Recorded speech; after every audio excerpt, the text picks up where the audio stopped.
I think I'm here. I think you can hear me, hopefully.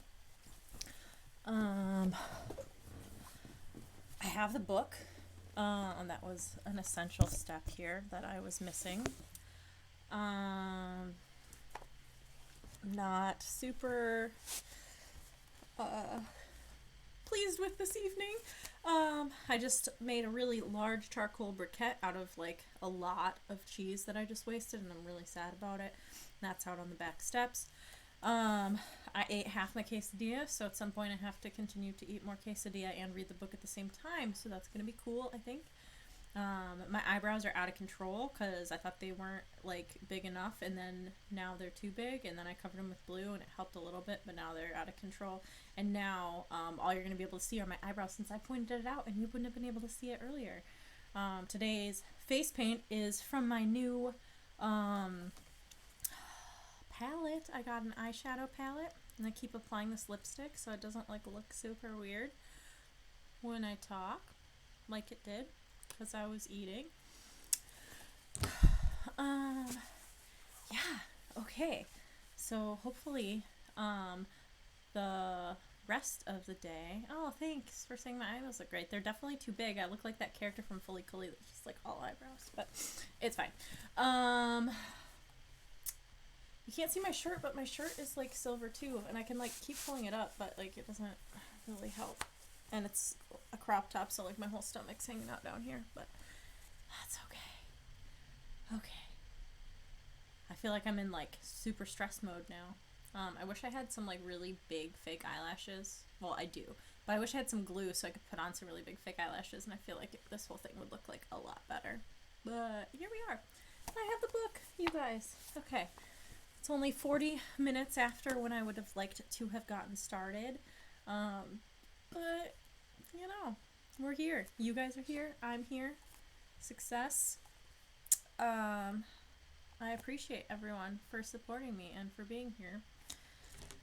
And yeah, I guess we can like get going or something. Um, Definitely need a drink because this was a stressful evening. How is the audio? Does it sound okay for everybody? Can you hear good? Give me a quick thumbs up. Ooh, this book was purchased at the Scholastic Book Fair. So that's pretty exciting, actually. My hands are just covered in makeup and stuff. So cool, cool, cool. Okay. So I guess let's do our little like introduction here and see what this book's gonna be about. I think I keep saying this and forgetting to do it. That like when we choose a book, at the end of the broadcast, we should read like the introduction to the next book so people have more of an idea other than just like what it looks like. So we'll try and remember to do that tonight. Okay, so cool.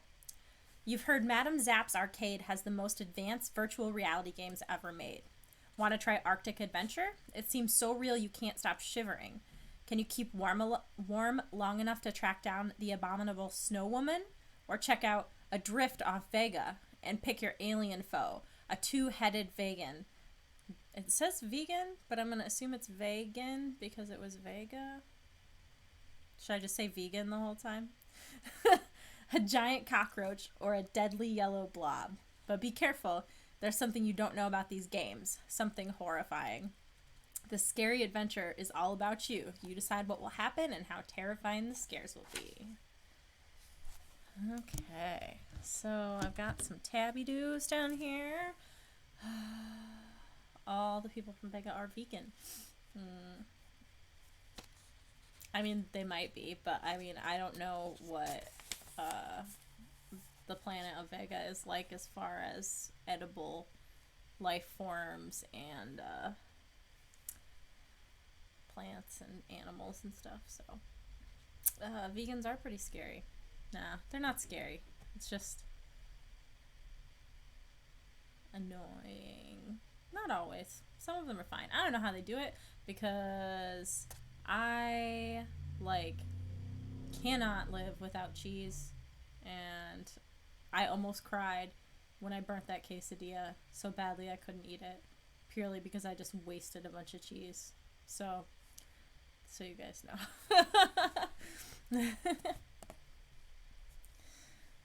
Okay. So I am blue. Yeah. I was going to go greener, but I guess it looks blue. It is blue. It's fine. It's okay. Okay, let's just read this book, you guys. I need to calm down. Okay. This can't be the place, your friend Katie cries. It's the right address, your other friend Jordan replies. He reads from the yellow flyer, 112 Front Street. You stare at the shabby brick building in disbelief. The windows are broken, the front steps are crumbling. There's no way this crummy place can be the new virtual reality arcade. But then you notice a cracked and faded sign. Madame Zapp's Virtual Reality Arcade. Binks, get off the table. Stop. Move. Sorry. Just gonna eat my quesadilla. We already know that Jordan and Katie are gonna be troublemakers. This is it, you exclaim. What a letdown. Ever since you and your friends first saw the flyers, you've wanted to visit the arcade. You bicycled all the way here from the other side of town. But this building looks as if it's been empty for years. You and your friends climb the crumbling steps. A heavy wooden door stands partway open. Inside, it looks dark and cold. Let's go, Katie says nervously. This dump is probably crawling with rats. Don't be a wimp, Jordan scoffs. Let's check it out. Go ahead and push the door open and step inside on page 2. You step inside and find yourself in a circular neon-lit room. Posters line the walls. In between the posters stand small plastic booths.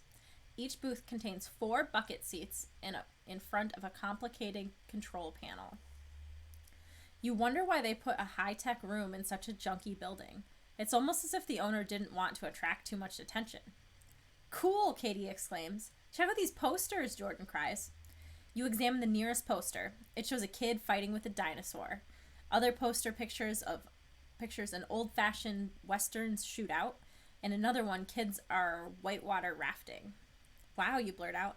I'm dying to play one of these games. Why would you say that, you guys? How interesting, whispers a chilling voice. You jump in surprise. The voice cuts into you like a frigid wind. Find out who's speaking on page 3. You turn around and stare.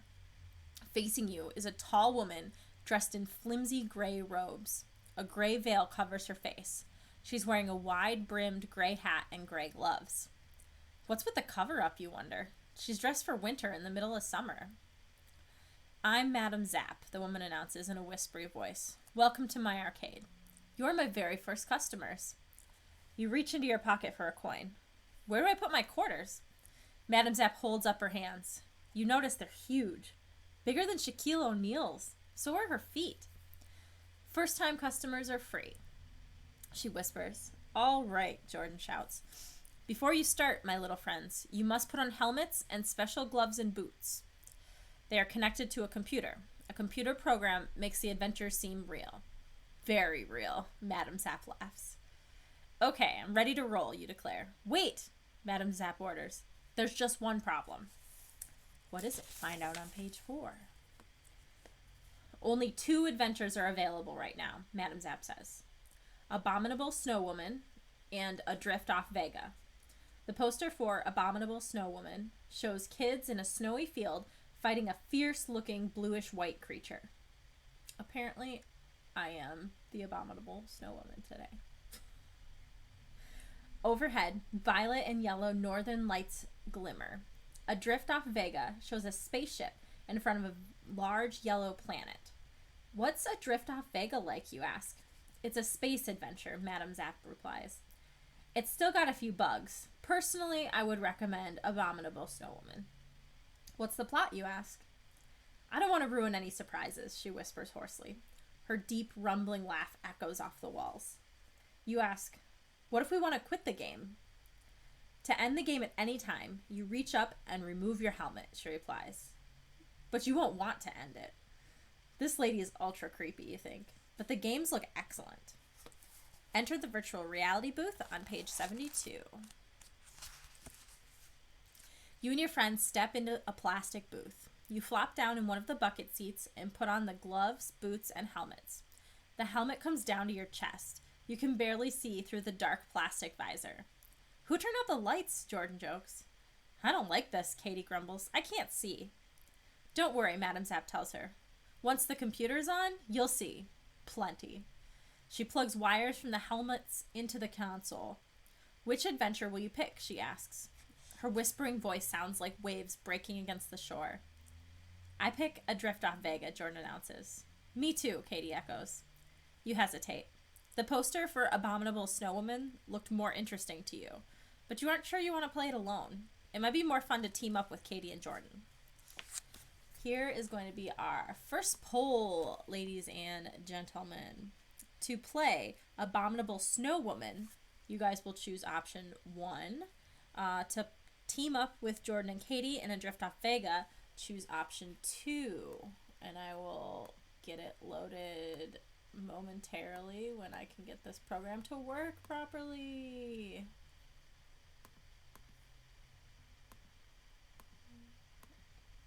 It's not doing anything, you guys. I suck. This is the worst. Yeah, just keep telling me what your votes are if I get it to work. Ivy, you vote, but you didn't vote. You didn't choose a number to vote on. What do I need? I need my glasses. I'm just gonna whine. Whine. Okay, so I am going to edit this poll a little bit, you guys. Maybe I can't. Polls complete. Okay, so I'm gonna set the poll options. I've had it. Oh, it's at 60 seconds. I thought it was at 30. Okay, 60. Okay, we're gonna put it to 75 seconds. I know everybody voted, but I'm gonna start an actual poll now. So here's poll, and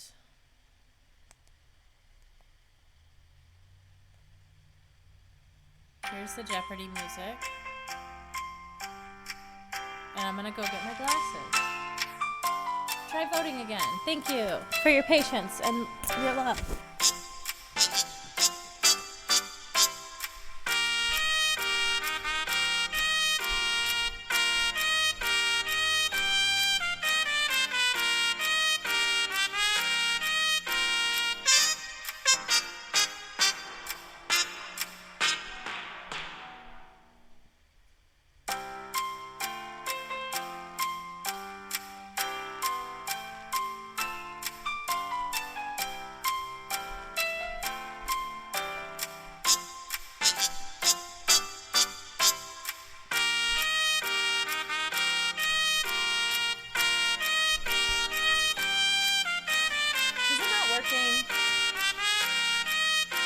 I am eating more.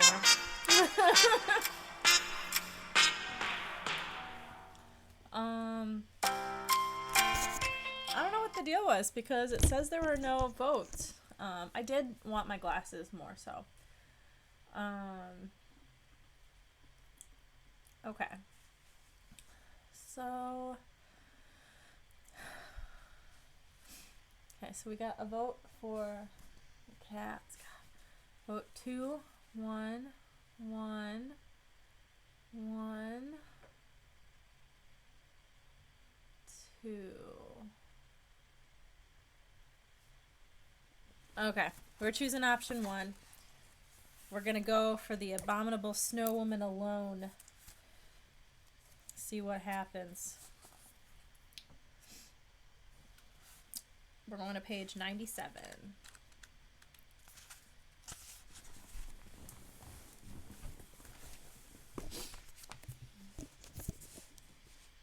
Okay.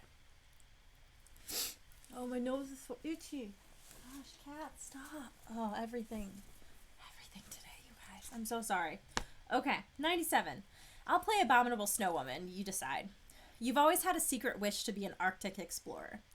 Excellent choice, Madame Zapp throws a switch. Instantly, your body tingles. Bright lights flash, you begin to feel cold. Soon you're shivering. The flashing lights vanish. You glance around. The plastic booth is gone. You're no longer sitting in a bucket seat. Instead, you're standing up in 3 feet of snow. A fierce wind whistles around you. Big, wet snowflakes blow against your skin. You're at the North Pole. There's nothing but ice and snow from horizon to horizon. Looking down, you see that you're wearing a warm Arctic survival suit. Awesome, you think. This isn't like those dumb VR games you've seen in movie theater lobbies. This is totally lifelike. You lean into the wind and begin to explore. It's hard to make your way through the thick snow. You want to check out this world, but you're not sure what direction to head. And then you hear a hideous grunting noise behind you. Turn around on page 67. You spin around in the snow. A huge brown beast is charging straight for you and has long, sharp yellow tusks. Hey, it's a walrus. A big, nasty-looking walrus. You always thought walruses were harmless, but this one seems to have a serious attitude problem. Even worse, it's at least 6 feet tall. It probably weighs 600 pounds. Its ugly mouth could swallow you in one bite. Your heart begins to pound. You turn and run, but your feet are heavy in the thick snow. You can barely move them. You lunge forward and fall. Quickly, you scramble to your feet. You peer over your shoulder. The walrus is right behind you. It moves quickly on its huge flippers. Before you can take another step, the walrus looms over you. Its hot breath blasts your face. And then you remember something. Check your memory on 126.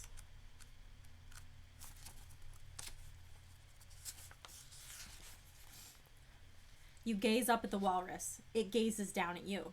You grin, because you just remembered that you're in a virtual reality game. Forget it, walrus, you yell. You look real. You sound real.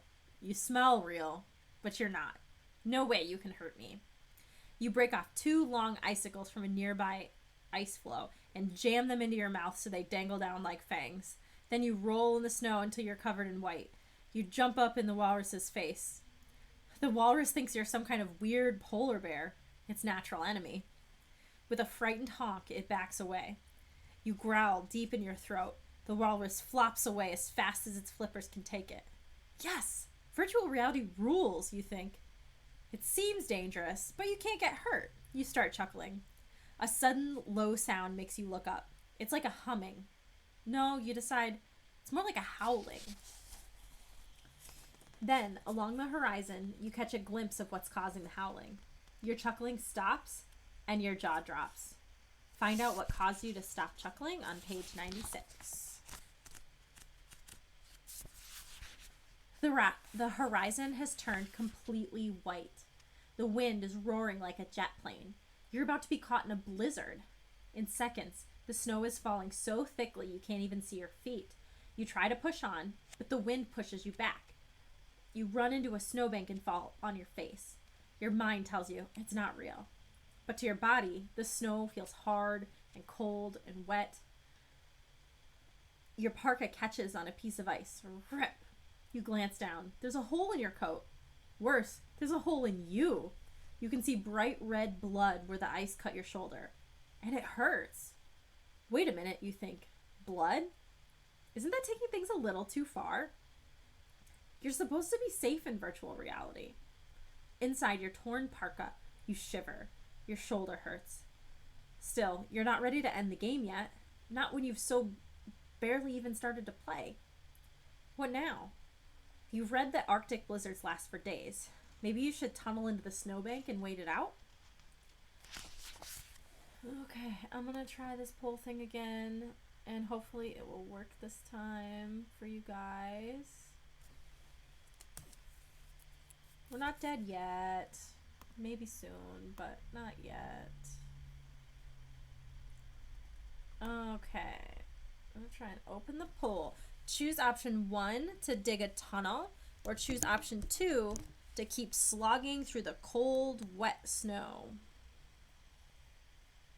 Is it gonna work this time? Let's get some votes, people. Is it going?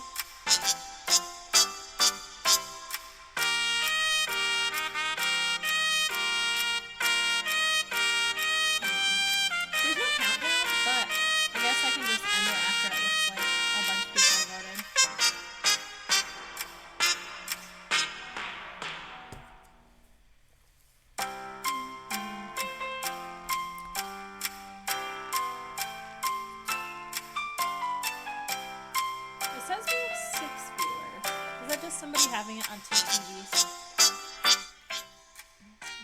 Okay. We're gonna close the poll. Okay. Everybody wanted to just keep going rather than to tunnel. I mean, I'm not gonna tunnel in there and sit there for 2 days. That seems not fun. Okay, page 135. Yes, I can turn it down too.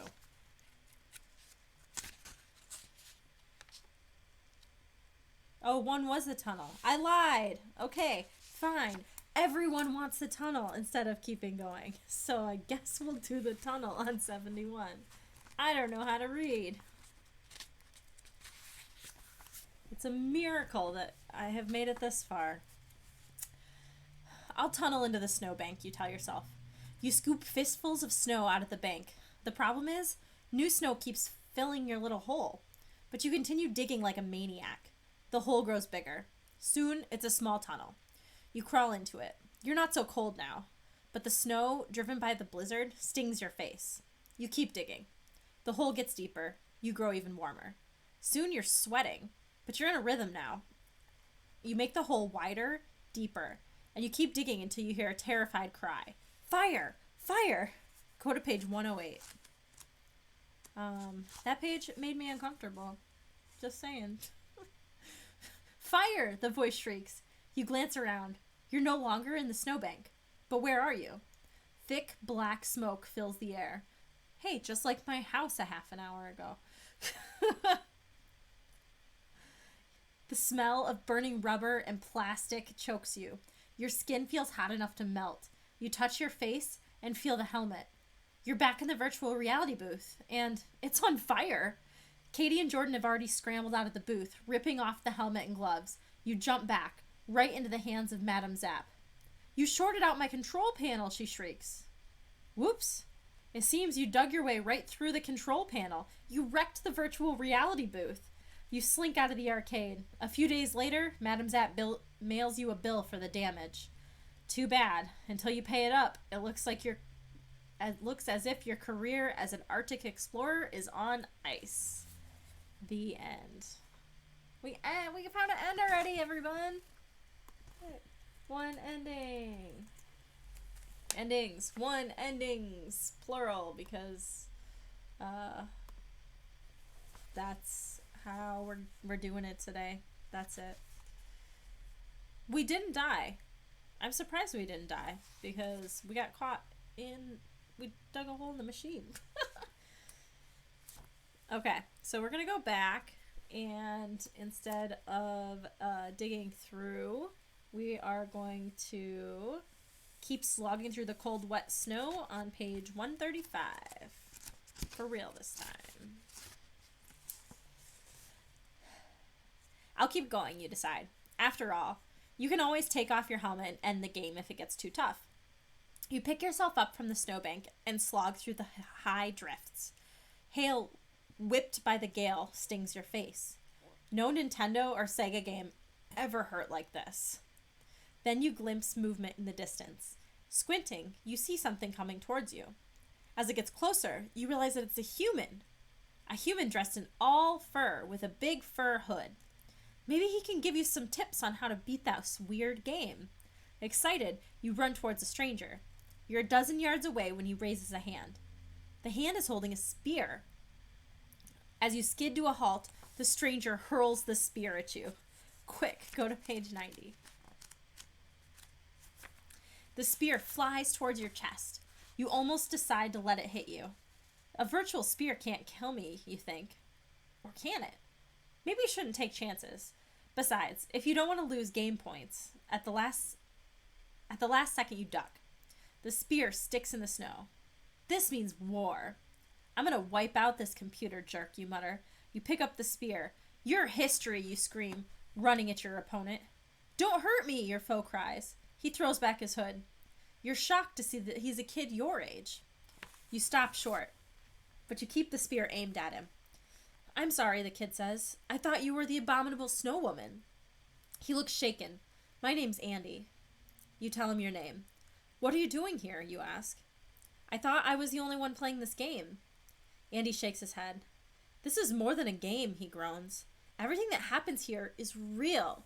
You can get hurt here. You can even get killed. What? Find out more on page 62.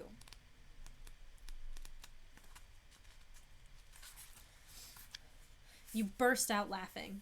That's nuts, you exclaim. This isn't real. In real life, I'm sitting in Madame Zapp's virtual reality booth. You must be in the booth next to me. Andy doesn't look like he's kidding. He says, days ago, I went to the virtual reality arcade and signed up for Abominable Snow Woman. The next thing I knew, I was stuck inside the game. Since then, I've been trying to get out.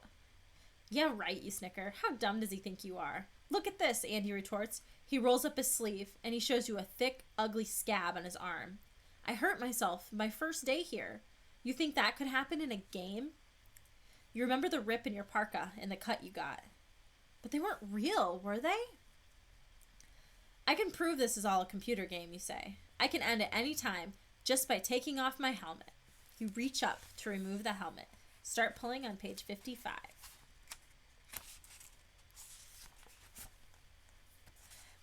You place your hands firmly around your neck, where the base of the helmet should be. You pull up. Congratulations, all you managed to do was choke yourself. You try again. You close your eyes. You concentrate. You pull off the hood to your parka. You open your eyes.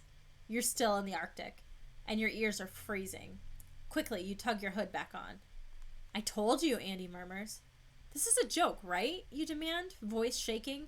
You yank off your gloves. The result? Your hands start turning blue. No, you cry. I don't believe it. Your heart begins to pound harder. Despite the cold, you're starting to sweat. You fight panic. This can't be happening. But it is happening. The virtual reality game is real, and you're stuck in it. What next? Find out on page 19. But how? How, you sputter? Here's the deal, Andy explains. Somehow, the game booth transformed us into electronic images. We only exist inside the game. Whatever happens in here really happens to us. You try not to freak out, but you fail. We've got to get out of here, you shout. The only escape is by finding and defeating the Abominable Snow Woman, Andy tells you. That's how the game works. Before you can ask any questions, a thunderous roar fills the air. Something large and white comes bounding towards you. It looks like a polar bear, Andy cries. Whatever it is, you now know it can hurt you. Your mouth is dry, your legs are quivering, and then you hear an even louder sound. Crack! You spin around. A small iceberg is broken off from the snowfield. It bobs out into the gray Arctic Sea. When you turn again, the white beast is closer to you. You still can't see what it is, but it's way big. If you want to stay and face the beast, we'll choose option 1. If you want to escape on the floating iceberg, we'll choose option 2.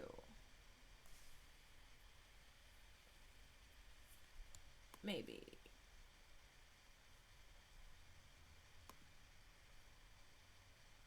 Yes. Okay.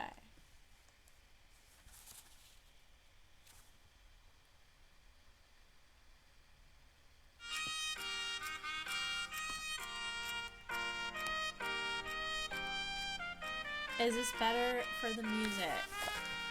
Input. I feel like there's hairs on my face and I can't find them. And I'm just itchy. I can't stop.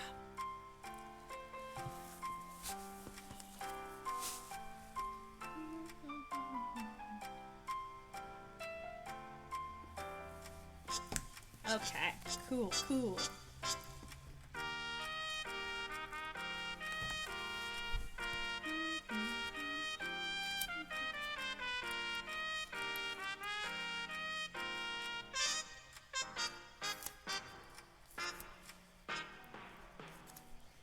Okay, we'll call it. We got more votes for option 2. We're going to go for the iceberg on page 91.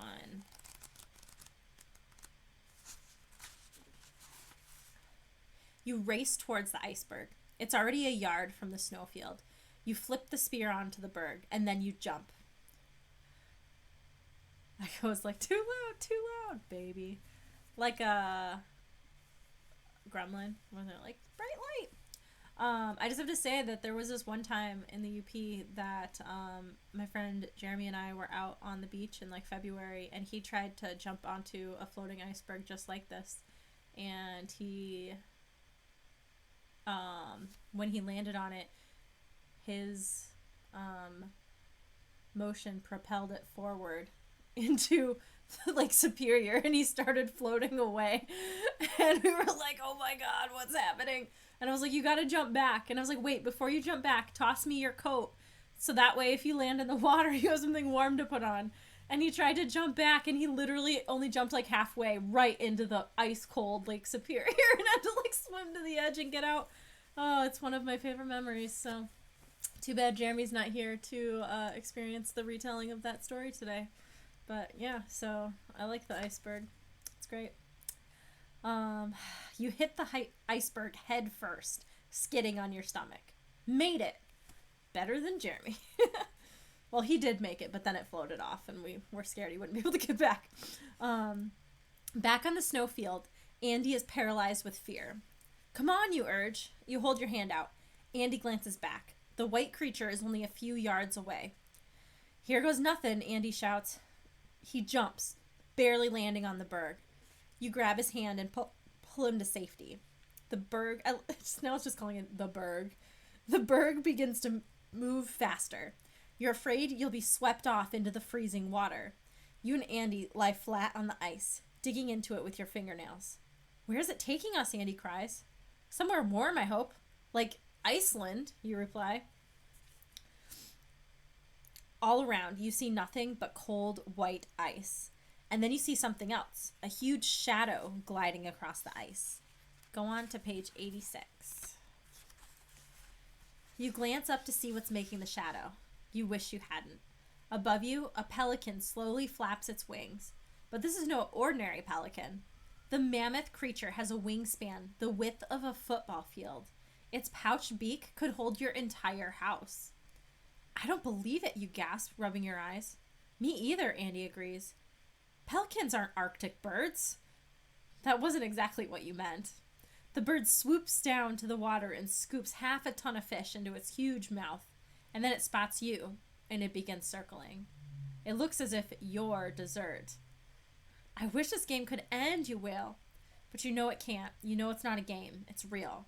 The pelican flaps closer. Its huge beak opens wide. Turn to 119.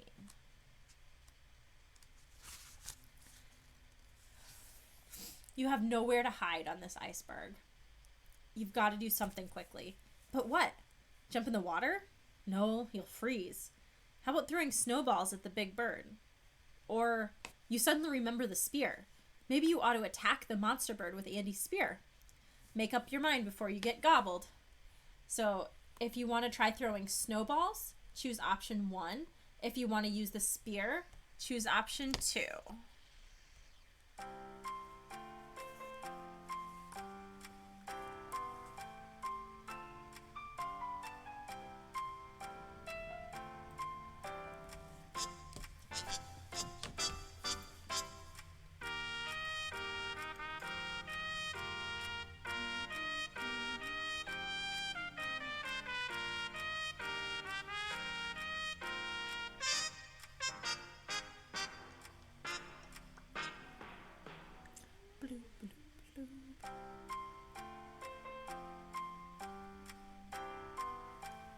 Okay, who should be here that's not here, you guys? I feel like we're missing some friends today. Okay. Text your friends. Tell them to join us. Okay, we had more votes for option 2. We're gonna go for the spear. On page 100. You rush to the other end of the iceberg. You grab the spear and hurl it at the humongous pelican. Amazingly, it flies right into the creature's eye. I did it, you cry triumphantly. With a dying scream, the gigantic pelican drops out of the sky. Oh no, it's plunging right down on top of you. You're about to be squashed by a 10-ton bird. Smooth mood, bird brain. Now you'll never get out of this Arctic adventure. Instead, you're about to become hamburger. Or make that iceburger. The end. Oh. 2 endings.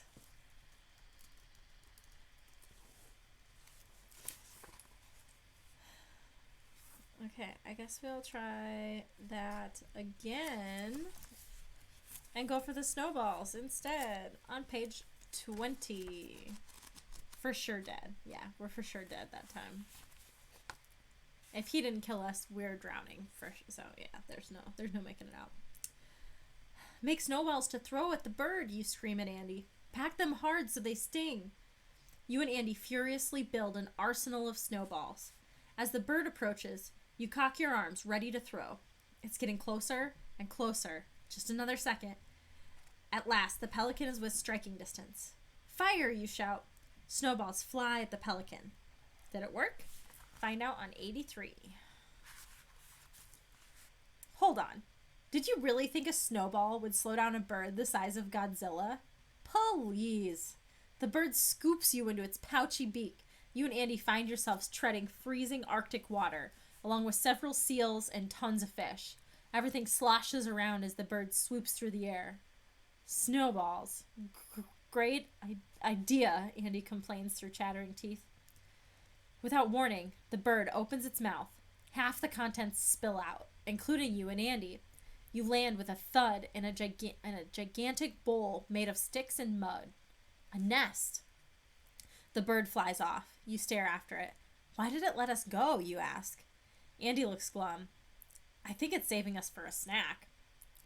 You peer over the side. The nest sits atop a steep, snow-covered mountain. Clouds ring the base. You can't see what's down there. Not that it matters. It would take you hours to hike down, and if the bird comes back, it'll pick you off easily. But then you spot something in the nest. Something that just might save your life. Move on to 116 to find out what it is. The nest is piled with giant bits of broken eggshells. Obviously, the pelican's babies must have hatched recently. We're history, Andy moans. You study the broken eggshells. Maybe not. You drag 2 pieces of eggshell to Andy. The curved shells are 2 inches thick and 3 feet wide. What do these remind you of, you ask? An omelet, Andy guesses? No, dummy. Sleds. We can use these to slide downhill. Andy rolls his eyes. You've got to be joking. Well, I'm not waiting for Big Bird to come back, you snap. Come on, let's try it. Try out your new transport on 127. You and Andy take a running start, jump into your shells, and slide down the mountain. It works perfectly. Whee! You shout. This is fun. At the foot of the mountain, you tumble from the egg sleds. Let's get out of here, you urge. We have a problem, Andy says, pointing. You follow his finger with your eyes. What, you ask, mystified. All I see is the ocean. Right, Andy moans. We're on an island. Trapped. You and Andy hurry along the shoreline. Oh no, Andy is right. The mountain is surrounded by water. And then you stumble on a small, round structure by the frozen shore. It's an igloo, you cry. You stoop down and enter the igloo. It's empty, except for a piece of paper. You pick up the paper and read. Emergency Survival Igloo. This igloo is for lost gamers. It is checked once a year. Survival rations in back. Signed, the Abominable Snow Woman. Great, you exclaim. We've been looking for her. Let's check out the survival rations, Andy suggests.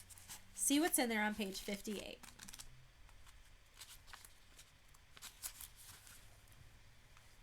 You and Andy step to the back of the igloo. There you find several cartons full of frozen food. You examine the rations. There are hundreds of labeled packages. They all seem to contain the same thing. Rolls of rubbery dried fat. Blubber burger, you read aloud. Blubber pudding. Swedish blubber balls. Fried blubber on a stick, Andy reads. Blubberwurst. He makes a barfing sound. It's all blubber. Gross. You bend down and read a sign pinned to one of the boxes.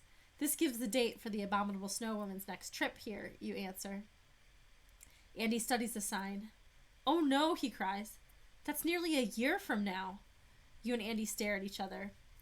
It seems neither of you will have much to do for the next year, except sit around and chew the fat. The end. Ooh, 3 endings. Oof. Yeah, that sounds not fun. Okay, so if we go back, we didn't die. I mean, we might die, but like, there's lots of rations. So if we're cool with just like eating blubber forever, like, I guess I didn't realize that's like a thing that you can eat. And like, yes, that's it. I don't know where I was going with that.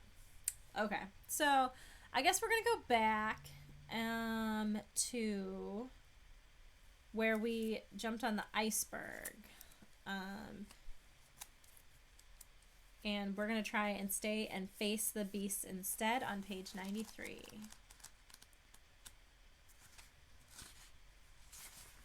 Like, we are still kind of, we've had 3 endings, but like, it's all been pretty quick because we got a late start here. And we're in a virtual arcade and chose to go through the Abominable Snow Woman route. Let's fight the polar bear, you say fiercely. Andy grabs his spear. It's coming closer, he screams. Get ready to throw, you respond. Wait, Andy cries. I'm not so sure it's a bear. Well, it's huge, you shout, and it's after us. Growl, the beast cries. It's only a few yards away now. If you won't throw the spear, give it to me, you order. I'll do it. Not until we know what it is, Andy insists. What does it matter, you practically scream. Whatever it is, it wants to eat us. You grab the spear. Andy pulls it back. You wrestle for a moment. Finally, you yank the spear away from him. Growl, the white beast roars. It's only a few feet away from you now. In a panic, you heave the spear at it. Watch it land on page 77. Oops, you threw the spear too hard. It sails far beyond the beast. The beast turns and races after the spear. It grabs the shaft in its mouth, and then it races back to you. It drops the spear at your feet, tail wagging. It licks you with a moist, cold tongue the size of a windshield. It's a dog, you cry in astonishment. The white dog wags its tail even harder. Its friendly black eyes sparkle. It reminds you of a puppy you once had, except it's the size of your mom's minivan. Dangling from its collar is a dog tag as big as a car's license plate. Name, Abominable Ice Hound, you read aloud. If found, please return to Abominable Snow Woman. It must be the Abominable Snow Woman's pet, Andy declares. Duh. At the mention of the owner's name, the dog barks once, sharply, and then it takes off, bounding over the snow. Come on, you cry to Andy. Maybe it will lead us to her. A mountain range looms nearby. About halfway up one hill, you spot a dark cave. You realize as you draw closer. Well, I read that wrong. Dark shape. You realize it's a cave as you draw closer.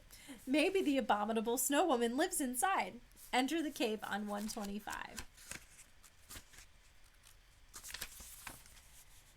As you and Andy step into the cave, you're practically blinded. The bright walls and ceiling are made of sparkling ice.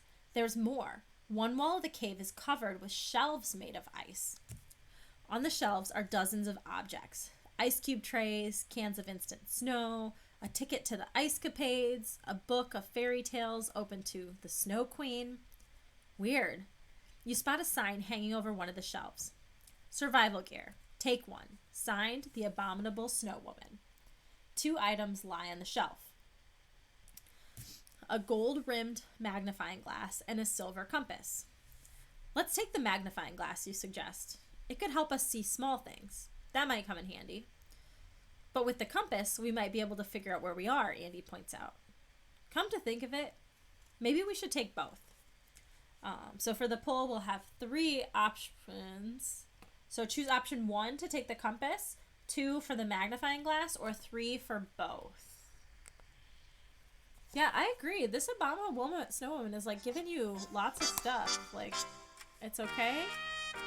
Like, how are you supposed to defeat her? Like, she's giving you tips and stuff. That's pretty rude. If you're gonna just like beat her up.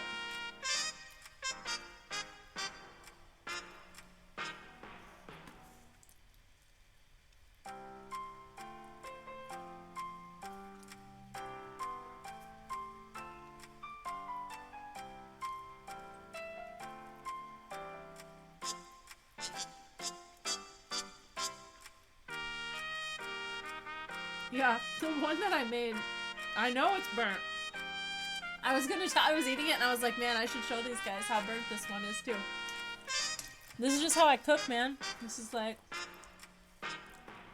that's just how it is. I just can't do it.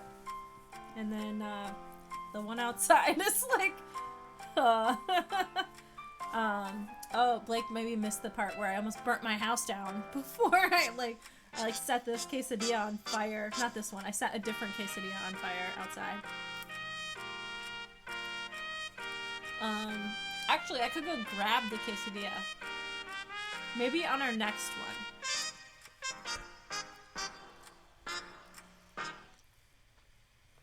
On the next vote, I'm gonna go get the charcoal briquette from the back porch that I created earlier. It looks like most people want to take both things.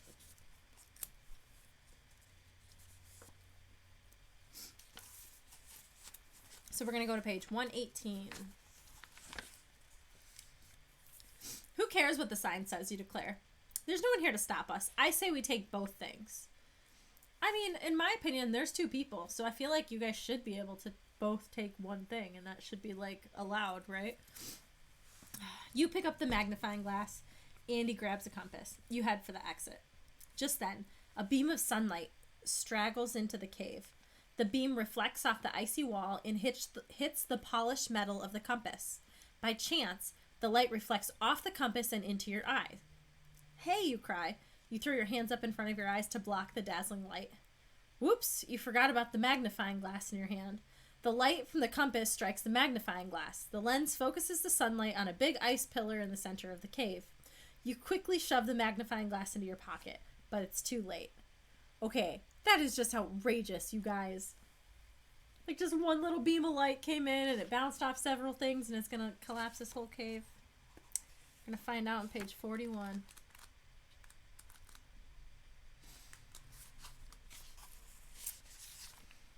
In an instant, the beam of focused light melts a chunk from the center of the pillar. The pillar collapses, and now the floor begins to shake.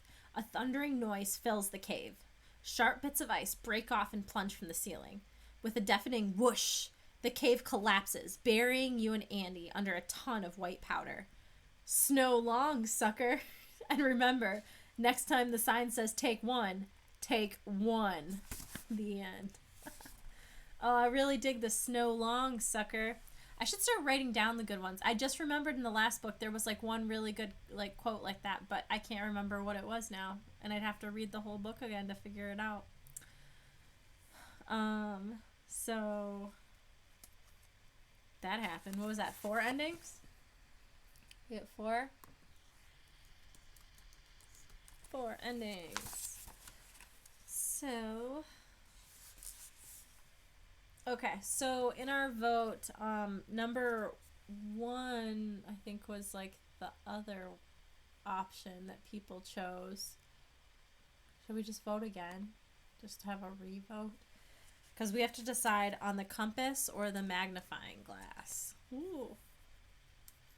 Since we're obviously not taking both this time. Okay, option 1 for the compass, option 2 for the magnifying glass.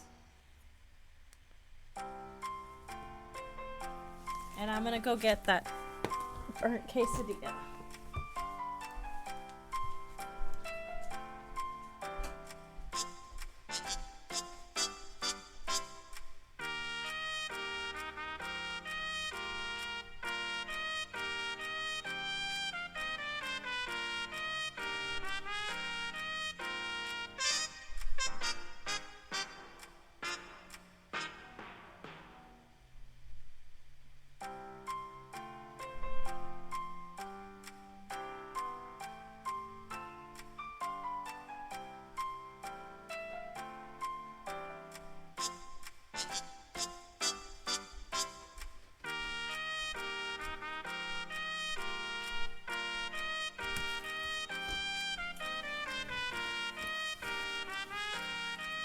I just have to say that this is a work of art, you guys. So, I hope everyone will appreciate it. Looks like we voted for number 2. I need to see myself to show you this. So here's the first quesadilla. Here's the top. And here's the bottom.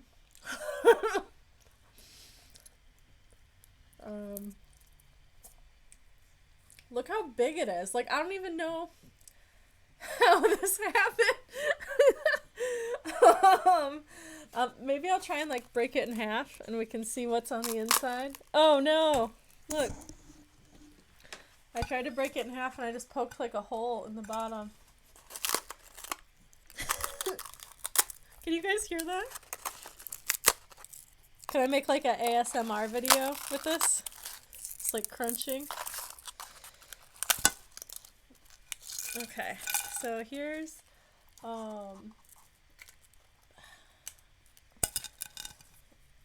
the top is still squishy. Like, I feel like I could still eat that top part. I feel like I might be able to salvage it. I couldn't crunch it in half. I tried. Hang on, I'll try again.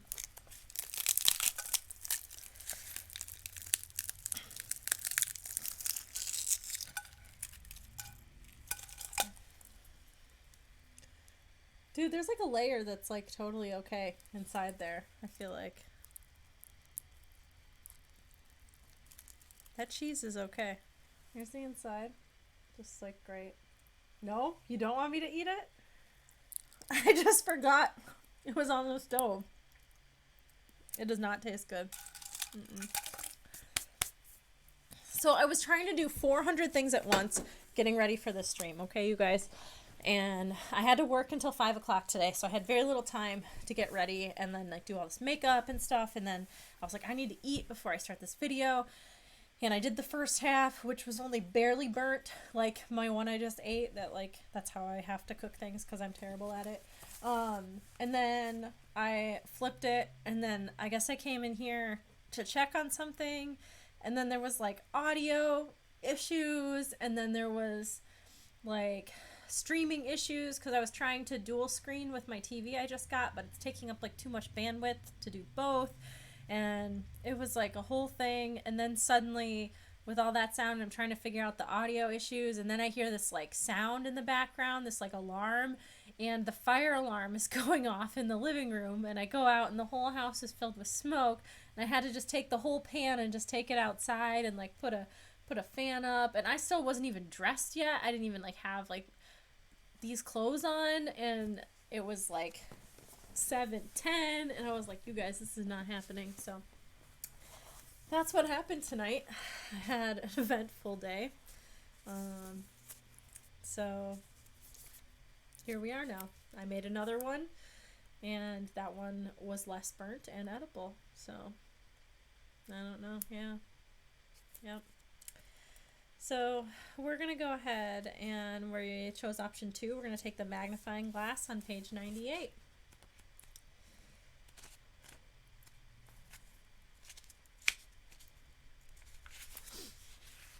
Let's take the magnifying glass, you tell Andy.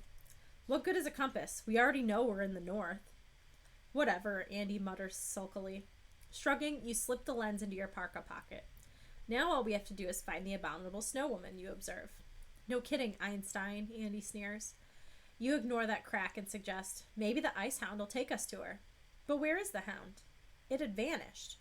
And then you hear panting. A moment later, the ice hound barks.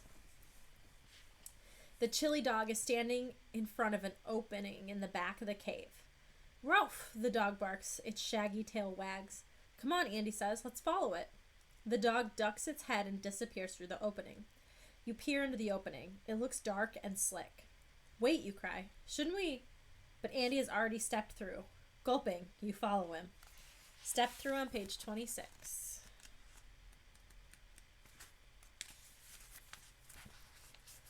You find yourself in a narrow, icy tunnel. In the dim light, you see Andy and Ice Hound up ahead. You hurry to catch up. The dog speeds up. The tunnel grows darker. You scramble forward. Where's he taking us, you wonder aloud. Maybe the Abominable Snow Woman lives deep in the cave, Andy replies. You keep following the dog, but after several minutes, you still haven't gotten to the end, and the tunnel is almost pitch black now. I'm going back, you tell Andy. We're not getting anywhere. I guess you're right, he agrees. The two of you turn around and start back to the main caves. You've taken 2 steps when you hear a terrifying growl. Turn to page 61. Grrr.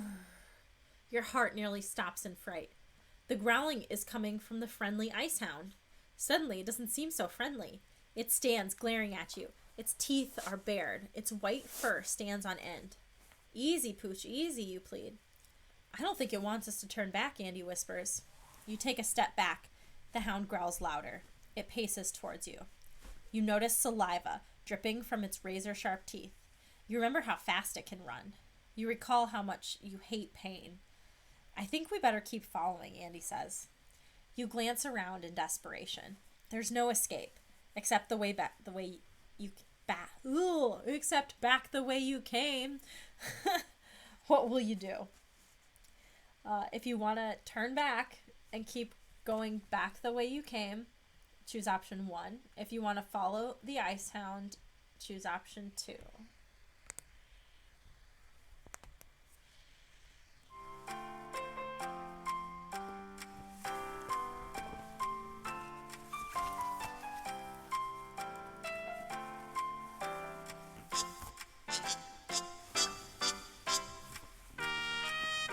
Puppies know best.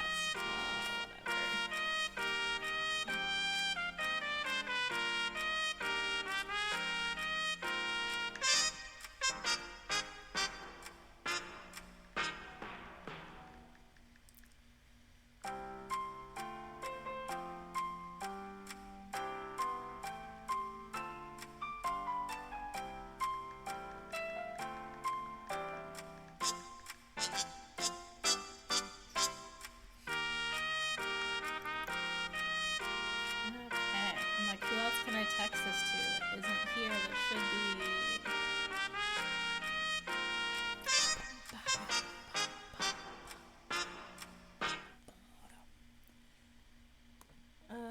Okay. Everybody chose option 2. Cool.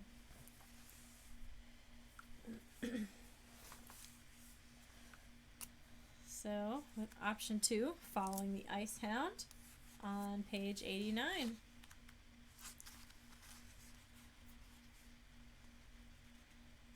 You let the ice hound lead you through the long tunnel. At least it's taking you to the Abominable Snow Woman. Or is it? You hear a high squealing noise in the distance. The squealing gets louder. It sounds almost like puppies, Andy cries excitedly. He's right. At the end of the tunnel lies a big pile of rags. On top of the rags, you see 3 baby ice hounds. They have long, floppy ears and soft pink noses. Each one is as big as a full-grown German shepherd. They're cute, you tell the ice hound. But where's the Abominable Snow Woman? The ice hound wags its tail. It seems friendly again. It runs up to Andy, and then it clamps its huge jaws around his middle and lifts him up. Andy screams. No! Put me down, he yells. Find out what the Abominable Ice Hound is doing on page 70. You guys like puppies, but he's trying to feed you to the puppies? The Ice Hound grips Andy in its big, wet mouth. It carries him over to the pile of rags and drops him. The puppies squeal even louder. They squeal in hunger. Now, the Ice Hound turns around. It heads straight for you. In horror, you realize that it's dinner time for the puppies, and that you and Andy are supposed to be their chow. You thought virtual reality was going to be like watching TV, only you'd be part of the show, but you had never dreamed that you would be the TV dinner. The end. Puppy food. Oh man, what is this? Number 5? That's 5 endings? Where am I at? Where am I at? I don't know. Yes, that's 5 endings.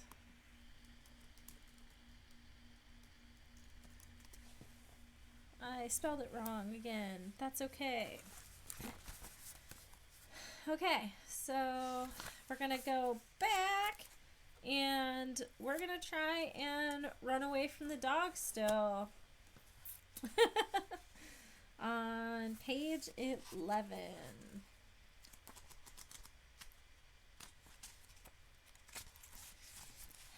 Let's head back, you whisper to Andy. He nods. At the same instant, you both wheel around and start walking quickly back along the tunnel. Ralph! Ralph! Uh-oh, the ice hound is after you. You start to run. You glance over your shoulder. The ice hound is gaining. Faster, you shout to Andy. Faster! Then you hear a dull roaring from behind you. When you glance over your shoulder again, you gasp. The tunnel behind you is collapsing. The pounding feet of the huge dog are causing a cave-in. As you watch, a ton of ice and snow falls down between you and the ice hound. No! Andy screams as a wall of ice races towards you. You and Andy are knocked off your feet. You cover your head with your arms. You're about to be buried alive. But instead, the wall of ice pushes you and Andy forward. You skid along the tunnel and pop out of the cave's entrance. Next thing you know, you're rolling down the mountain. To see where you land, turn to page 50.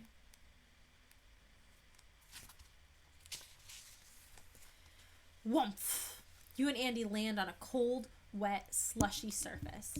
Stunned, you lie there for a moment. Then you slowly pick yourself up. I can't believe we're still alive, you exclaim. You check out the landscape. There's no sign of the cave entrance, or of the abominable ice hound. All you see is white, white snow in all directions. The Arctic sun is a pale disk in the distance. What happened? Where are we? Andy wails. I'm not sure, you reply. But don't panic. Don't panic? We're stuck in the middle of the Arctic. Would you chill out, you snap? Chill, Andy grumbles. I'm already frozen. Then you spot a trail of footprints leading into the distance. The footprints look human, except for one thing. They're as big as tennis rackets. Look, you cry, pointing. Andy inspects them. I bet they were made by the Abominable Snow Woman, he declares. She's supposed to be a giant. Follow the footprints on 99. You start to follow the footprints in the snow, but they lead far into the distance. They could go on for miles. Maybe if we wait here, the game will end, you suggest. Maybe we don't have to find the Abominable Snow Woman. Andy shakes his head. I've tried to find other ways out, he replies. Nothing works. I'm telling you, we're dead meat unless we defeat the Abominable Snow Woman. You sigh. What if Andy's wrong? What if he's lying? Hey, what if he's the Abominable Snow Woman? Your heart skips a beat. And then you examine his face. Nah, you decide. He's just a kid who wants to go home, like you. You and Andy set off again. It's hard to walk in the deep snow, and who knows how far you might have to go. Look, up ahead, Andy shouts suddenly. You squint into the distance. Something bright red gleams against the snow. What could it be? Hurry to page 123 to find out. I can find the page. You and Andy rush towards the shiny red thing. It looks like a small car, but it has skis instead of wheels. It's a snowmobile, Andy cries. What luck! The computer program has placed a snowmobile in the middle of the ice field. We'll definitely find the Abominable Snow Woman with this, you exclaim. There's only one problem, Andy points out. The seat holds just one person. I'll go. But I've driven a snowmobile before. I bet you haven't, you object. I should go. Andy won't back down. I've been here longer, he counters. You frown. There's only one way to settle this, you declare. You'll arm wrestle. To figure out who wins, place a penny and a nickel in one hand, squeeze the coins, then open your hands and let them drop. If the nickel lands closer to your feet, you win the arm wrestling contest. If the penny lands closer to your feet, Andy wins. Okay, somebody find some coins. Who's my volunteer? I usually have a coin flip volunteer. I need a volunteer from the audience. Any volunteer from the audience. Please. Somebody. Does anyone have money? I don't have money. Doing it. Okay. Ashley's got us. Okay. Do your best. Win the arm wrestling contest. Or like arm wrestle your sister.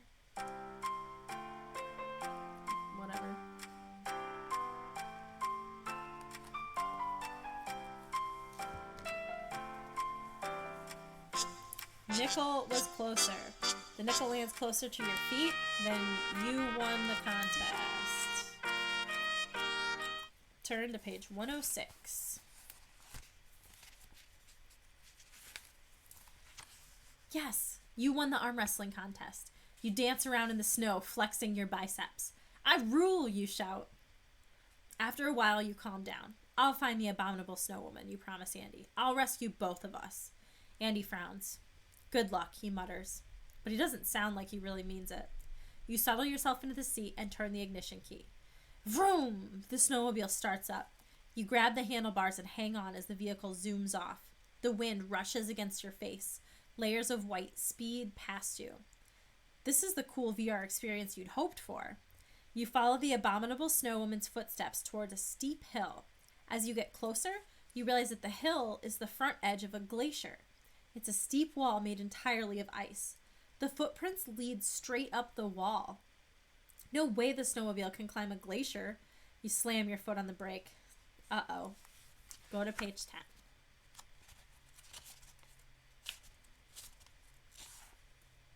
Your foot goes right to the floor. The brakes don't work. The snowmobile speeds straight towards the rock-hard glacier. Frantically, you pull on the handlebars. Somehow, you've got to turn to the side, and quick, but it's too late. You're going too fast. Just before you become a kidsicle, you think that maybe you should have let Andy win the arm wrestling match. Maybe you shouldn't have tried so hard to get your own way. In fact, you resolve that in the future, splat. There's not even at the end. Just a splat. So did we really win, guys? We're at 6 endings, though. That's a pretty good win. 6 endings. Okay. So I guess we're going to go back to wherever we were. And we're going to let Andy win the coin contest, or the arm wrestling contest this time. Going to page 36.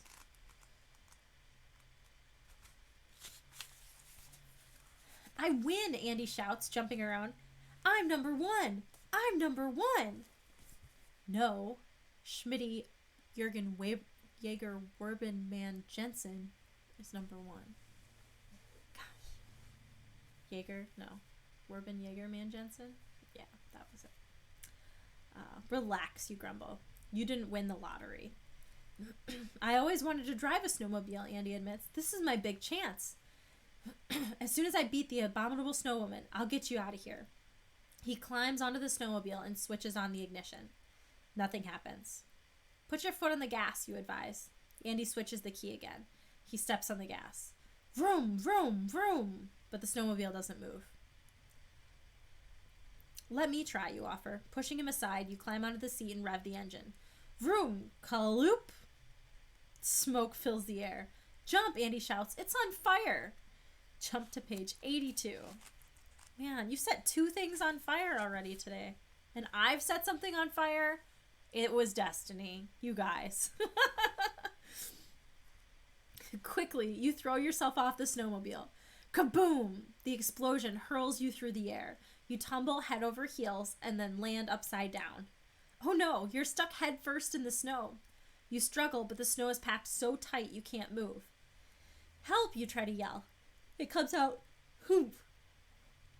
Then you feel something pull on your heels. Slowly, your body is dragged out of the icy cocoon. With the final yank, your head becomes free. Groggily, you gaze around. Thanks for pulling me out, you mumble, embarrassed. Nice driving, Andy says sarcastically. He points to the snowmobile. It's burning up. Flames leap into the sky. The intense heat makes the ice beneath it sizzle. Whoa, you cry. It's melting a hole. Soon there's a huge hole in the snowfield. You and Andy run over and check it out. At the bottom, you see something that makes you gasp. Turn to page 78.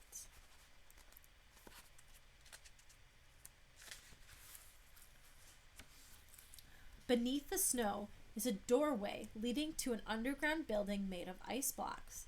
A sign over the door says, Headquarters of the Abominable Snow Woman. Thanks to me, we found her, you shout. Andy just snorts. You pull open the door and rush through. Inside is a big entrance hall. The floors and walls are made of polished ice.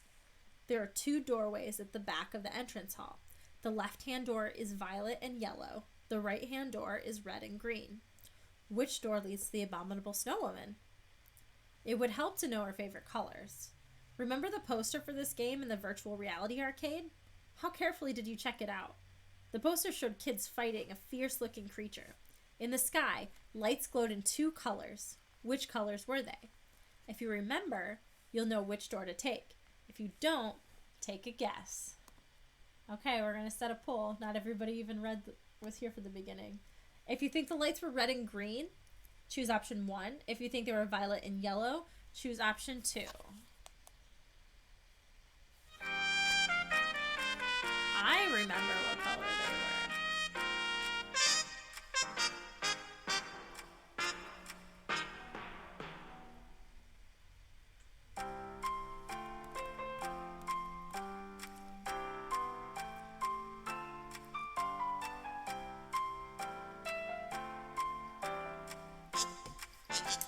Hi, Boogie Boy.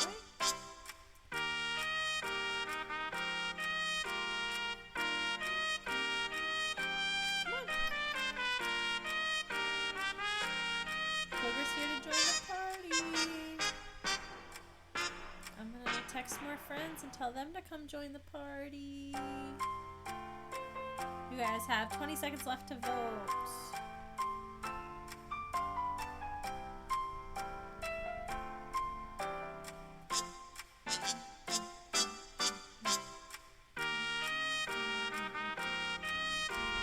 Can you see him?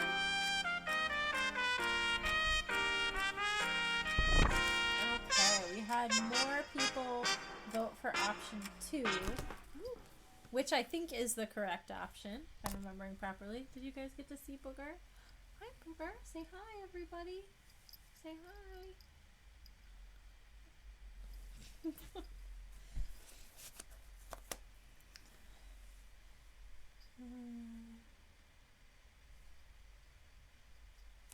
Okay, so we are going to go with the violet and yellow. Page 34.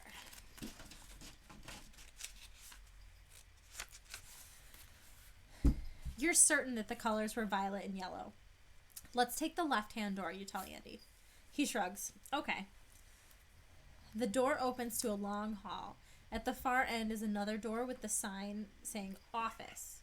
You approach the door and knock. A voice calls, come in. Inside, you stop and stare in surprise. The person waiting for you is a tall woman dressed in gray robes and a gray veil. Madame Zapp, you cry. What are you doing here? I live here, she answers. This is my domain. Huh? Okay. She's weird, but you can't worry about that now. Well, I'm glad we ran into you, you hurry on. We're looking for the Abominable Snow Woman. We want to exit the game. Madame Zapp laughs. No one leaves this game unless the Abominable Snow Woman agrees, she tells you. And she won't. How do you know? Andy demands. Haven't you guessed? Madame Zapp murmurs. Then she pulls off her veil. You scream in terror. If you have the nerve, go to page 124. Madame Zapp is the most hideous creature you can imagine. Her skin is blue and covered with icy warts. Instead of hair, icicles sprout from her head. Her eyes flash blue light. I am the Abominable Snow Woman, she thunders, and you're mine. You're not real, you cry. You're just a computer creature. As long as real people play the game, I exist, she retorts, and that is why I cannot let you leave. Andy looks like he's going to faint. You fell into my trap, she tells you with a hideous laugh. I set up the virtual reality arcade to lure kids into my game. The more people I trap here, the stronger I become. Oh no, she wants to trap even more kids. This is terrible. Somehow you have to get out of here. You have to stop Madame Zapp's evil plan. But how? Turn to page 130.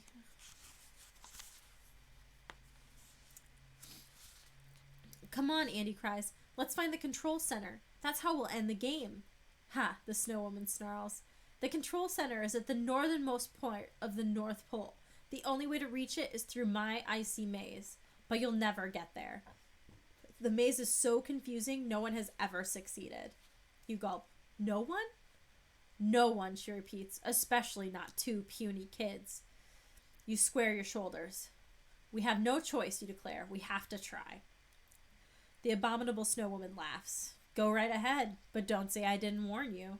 In a whirl of snowflakes, she vanishes. Whoosh! The back of the room slides open to reveal a long hallway. Its walls, floor, and ceiling are all bright white. Frigid air seeps out, numbing your cheeks. Brr! It's the beginning of the ice maze. Did you bring the compass from the cave? If so, turn to page 134. If not, we enter the maze on page 47. So we got the magnifying glass, so I guess we're going to page 47.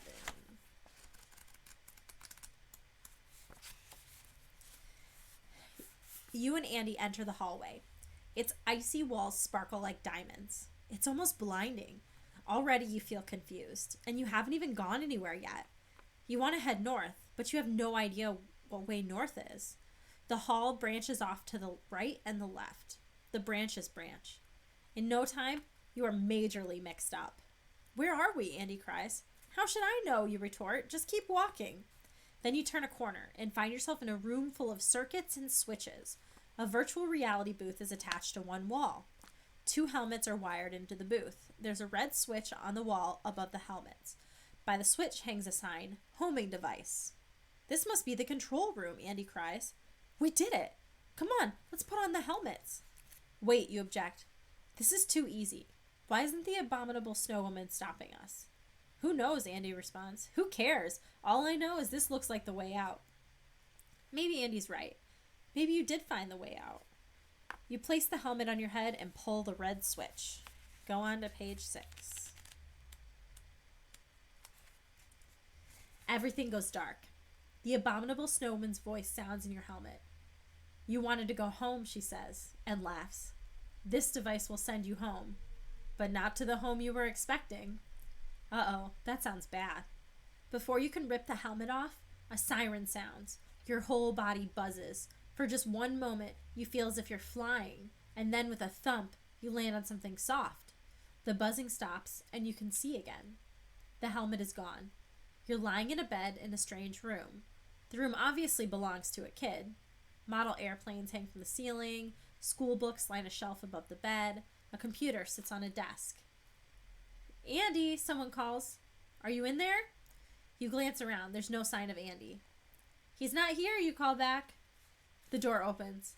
What do you mean you're not here, Andy? A kind-looking woman says.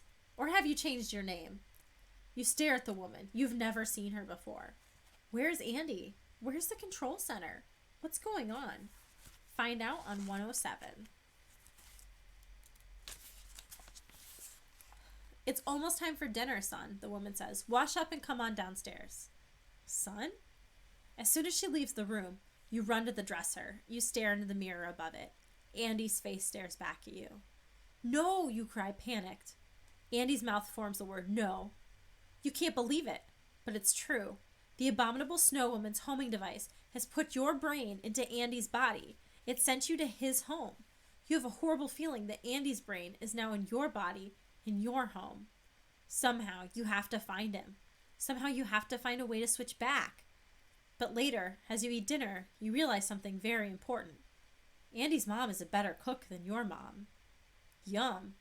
There's no hurry, is there? The end. Ba-ba-ba-bum. Yeah, I need to get that sound clip from, like, Who Wants to Be a Millionaire? That's the one that I feel like would be perfect every time we end, right? 7 endings. Okay.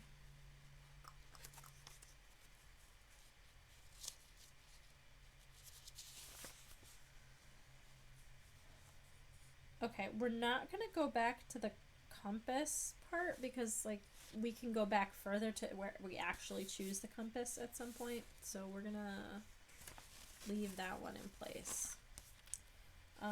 And then we're gonna go back to where we guessed that the lights are red and green on page 66.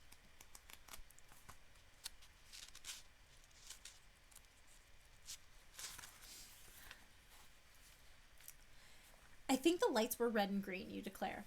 Let's try this door. Andy shrugs and follows you through the red and green door. You find yourselves in a room full of machinery.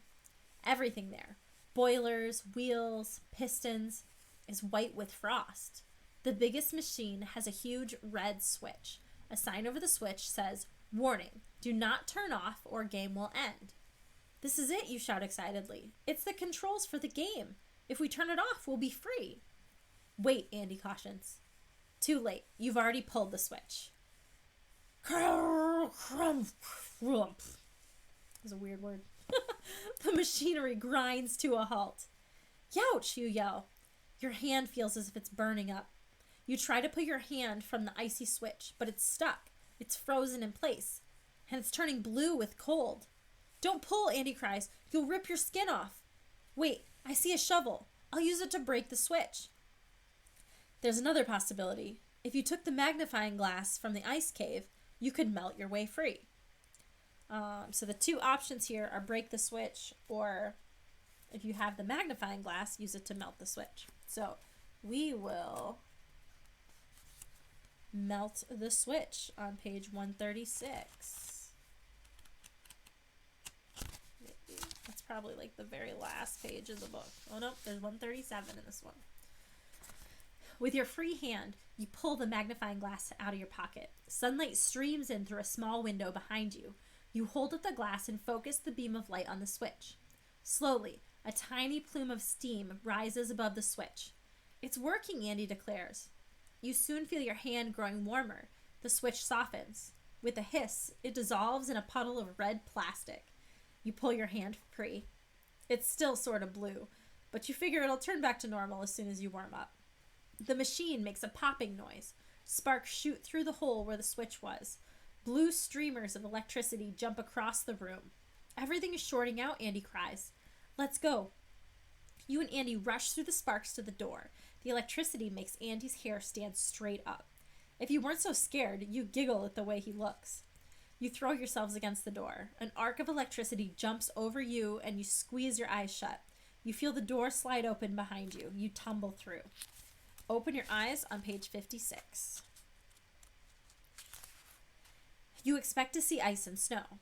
Instead, you see a familiar-looking plastic booth. You're back in the virtual reality arcade. Melting the switch released you.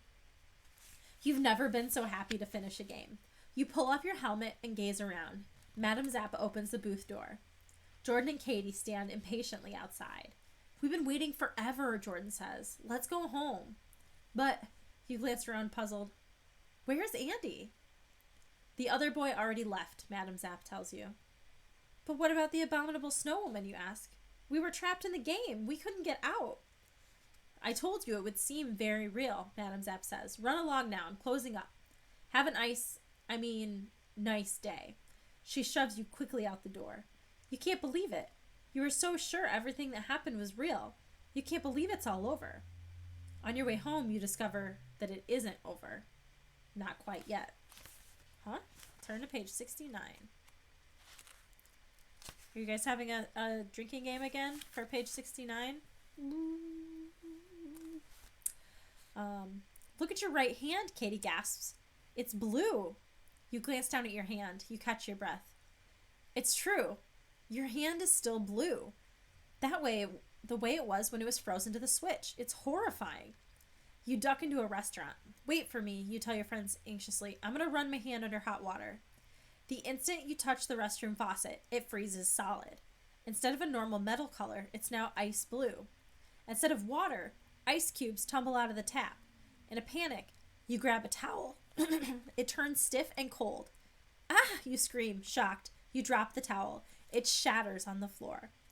You reach for another towel with your left hand. Nothing unusual happens. The towel stays soft.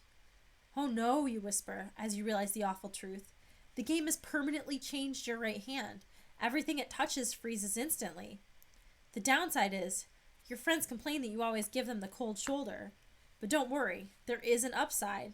You'll never have a problem making iced tea. The end. Ice Midas. Really no need, but you should drink. It's your last beer. Oh no. Okay. I've got a whole pile of them over here on the table. I just can't, like, get there. What was that? That was 8 endings. Okay. Here, I'll finish this one. It's a lot harder when you try not to destroy your lipstick.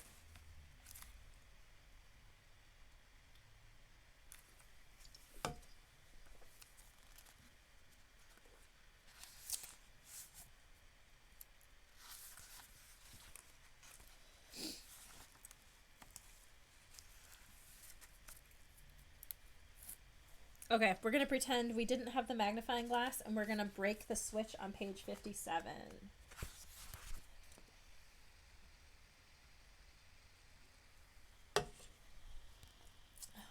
Maybe. Break the switch, you instruct Andy. He takes a shovel, raises it, and smashes it down on the switch. Clang! The vibration rattles the fillings in your teeth. Again, Andy smashes the shovel on the switch. Karblook! Kablam! Kaplooey! The switch snaps right off the machine. The machine bursts open. Gears, levers, sprockets, and wires fly out. Thick, gray, bitter-smelling steam hisses from the broken engine. The nasty steam fills up the air.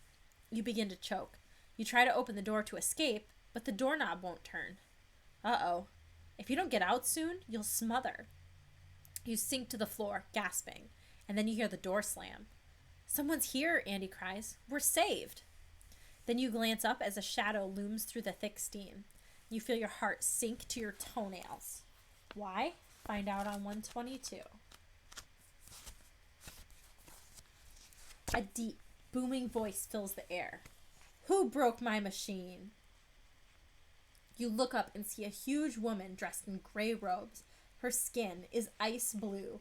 Her teeth are sharp, pointed icicles. White puffs of frost surround her head like hair. It's the Abominable Snow Woman, Andy gasps. Ah, so you know who I am, she snarls. Perhaps you also know the penalty for destroying my things. We didn't mean to, you protest. We just wanted to get out of the game. We thought the switch would turn it off. She begins to laugh. It's not a pretty sound. You thought the switch controlled the virtual reality game, she thunders? You've made a terrible mistake. Worse than you know. What is she talking about? Dare to find out on page 132. The virtual reality game is not controlled from here, the Abominable Snow Woman sneers. This machine makes and throws snowballs for my ice tennis game. She bends down until her face is close to yours. And you broke it. We're sorry, you squeak. I'm sure it can be fixed, Andy adds with an eager smile. The repairman won't be back for another century, the Snow Woman grumbles. Until then, you two will have to make my snowballs. She hoists both of you under her arm and carries you down a long corridor to a tennis court.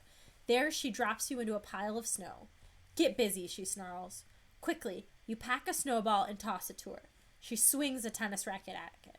Thwack! The snowball speeds back and smashes in your face. More snowballs, she shouts. Faster! You toss another snowball, spitting snow and ice out of your mouth. I can't believe we have 100 years of this, you groan. We're going to spend the rest of our lives getting whacked in the face by snowballs. Look on the bright side, Andy says. The Abominable Snow Woman's favorite sport might have been ice bowling. The end. Snowball purgatory. It sure is. Oh, man. Okay. That was 9 endings, you guys. This one. Cool, cool. We're going back to this one. Okay, so we are now back to where we had the option to take the magnifying glass or to take the compass. So we're going to try and take the compass instead and turn to page 137.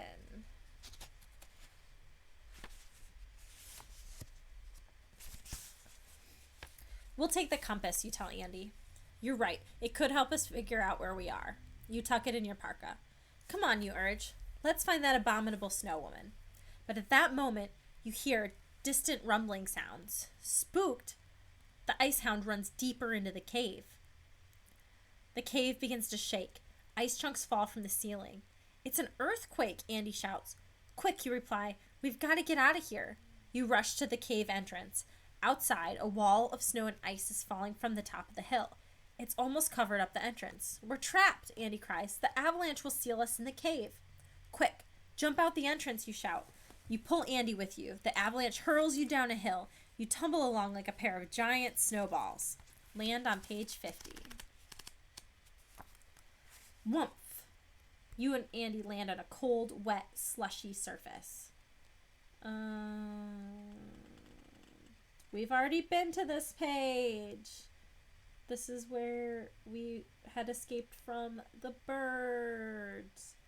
And we were on the island. Let me see where this leads up.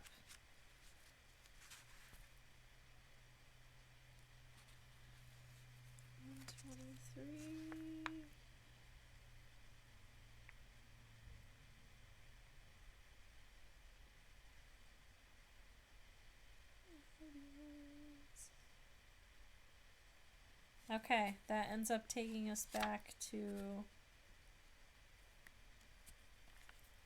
Yeah, that's our first time loop. I was trying to see if it lines up with the other page where we had the option to pull the compass. I don't even know how we got there because this one doesn't end up going there. So we're just going to go to that one next. So first time loop.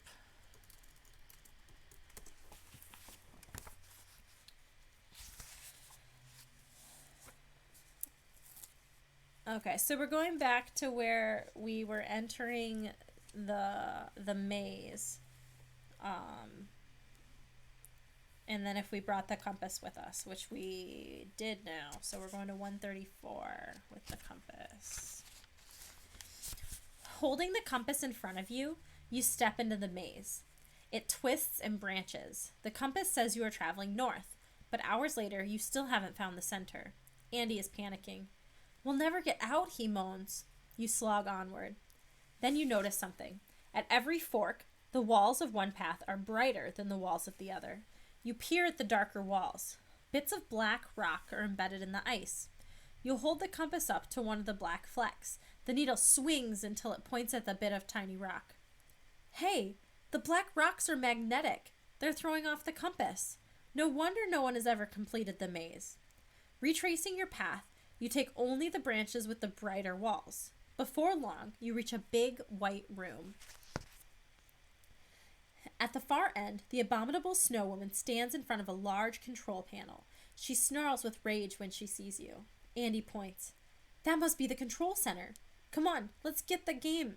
Let's turn off the game and get out of here. The Snow Woman holds up a huge hand. Not so fast. First, you must navigate one last maze. Solve it, and I'll let you go. Fail, and you'll become part of my game forever. She waves her hand. A maze of ice springs up, filling the room between you and her. Try to solve the maze on page 52. What do we say? Last week, there's so many time loops, and I was so altered. It was a struggle. Yeah. Especially if you didn't see, like, it gets pretty crazy. Okay, so 52. Here's our maze, you guys. So there's always some fun inside the book.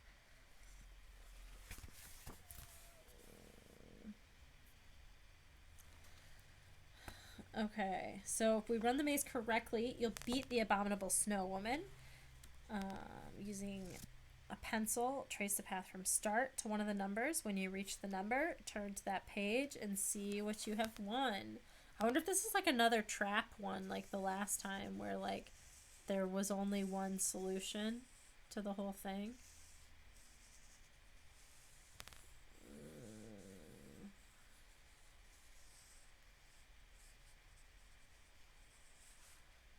Okay, definitely got to 54.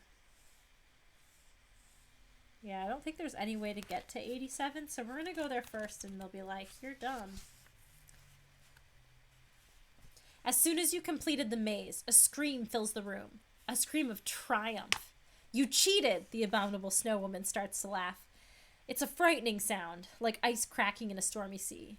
You didn't really run the maze, she chortles. You guessed where to go, but you guessed wrong. You lose. Now you must become a permanent part of the game.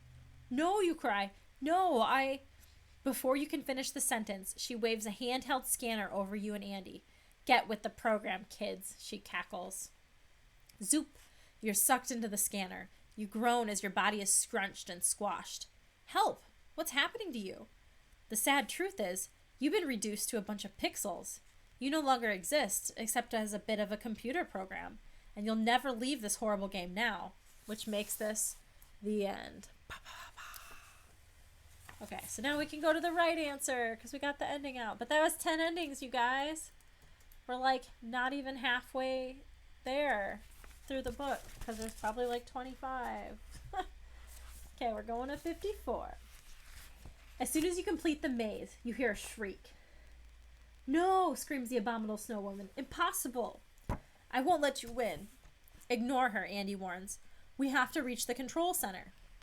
You see the controls up ahead. A switch sits in the middle of the console. Somehow, you have to get past the Snow Woman. Never, she repeats. You'll never get past me. Her eyes begin to flash. Long blue sparks snap out of her fingertips. Snap, crack, spits. While you watch in horror, she begins to grow. She becomes taller. She spreads out to the sides. Right before your eyes, she expands until she completely fills the space ahead of you. There's no way you can get past her. No way you can get to the control center. Unless you have a sudden, desperate idea. Carry it out on page 18. We've forgotten something, you whisper to Andy. We're in a computer program. Maybe we can make the program crash. That would definitely get rid of her. Andy stares at you. What about us? He asks. You shrug. I don't know. We'll just have to see whether we can make it back to reality or not.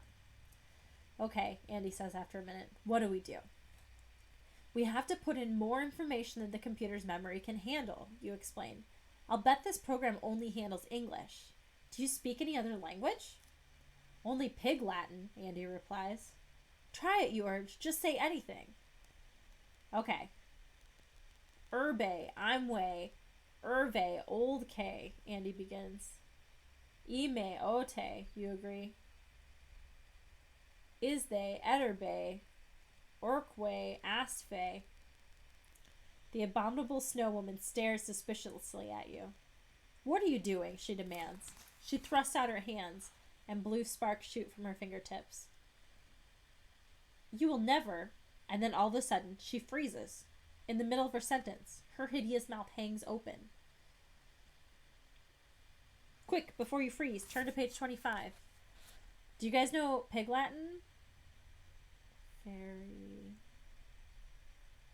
Oh, as they said, I'm very cold. Me too. This better work fast, I guess. I don't know how to, do it, but I was able to interpret it, I guess. So, turn to page 25. Everything is frozen. You can't move or speak.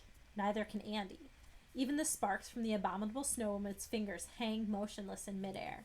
After a few seconds, you're able to move again. It's working. The computer froze, you shout to Andy. It can't handle Pig Latin. Ibke, Ockingte. I'm running out of things to say, he gasps. I mean, I'm way, uningray, outway, ofway, ingstay, ote, ace. Ingse, you suggest. Elte, away, oj. Suddenly, ghostly words and symbols start to appear in the air. A message from the computer's hard drive. It reads, memory shortage. Close language files immediately.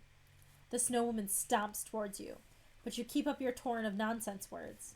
The computer sends out another warning message. System overload. System overload. The Snow Woman's hand clamps over your mouth. You can't speak, but Andy can. Just as he yells, "Is they, am gay, inks day," the world goes totally black, except for one shrinking white dot, right where the abominable snow woman was standing. Finally, the dot vanishes with a pop. Return to the real world on 84. You blink. Hey, you're back in the virtual reality booth. Andy is in the seat next to you. The game has crashed, sending you both to the real world. Real reality. Your friends are standing outside the booth. You introduce Andy to them. He came in after the game started, you say. The truth would just be too hard to explain. How was your adventure, Katie asks. It was cool. Maybe a little too real, you admit. Ours was bogus, Jordan says. As soon as we got started, it came to an end. We went to complain to Madame Zapp, but she's gone. All we found was her veil lying on the floor. He points. You stare at the pile of gray fabric. Whoa, it's all that's left of Madame Zapp. Alias, the Abominable Snow Woman. I'm hungry, Jordan announces. Let's go for ice cream. You and Andy exchange glances. You guys go on ahead. We'll pass. But ice cream's your favorite, Katie protests. Not anymore, you reply. Somehow, the thought of eating ice cream leaves you, well, cold. The end. I like this one, you guys. I feel like this was my favorite ending so far. This was a good one. You guys got out. You got a new friend. 11 endings. Okay, so we've got, I think, just one more route. Oh no, the last route is the choosing to go with Jordan and Katie to Adrift Off Vega. So that was like a really good way to end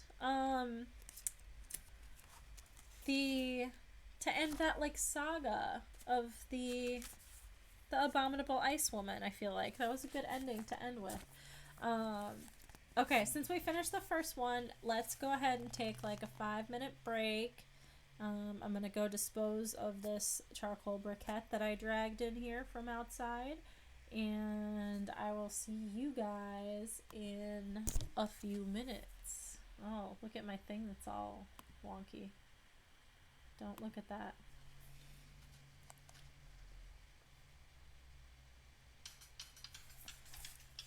BRB.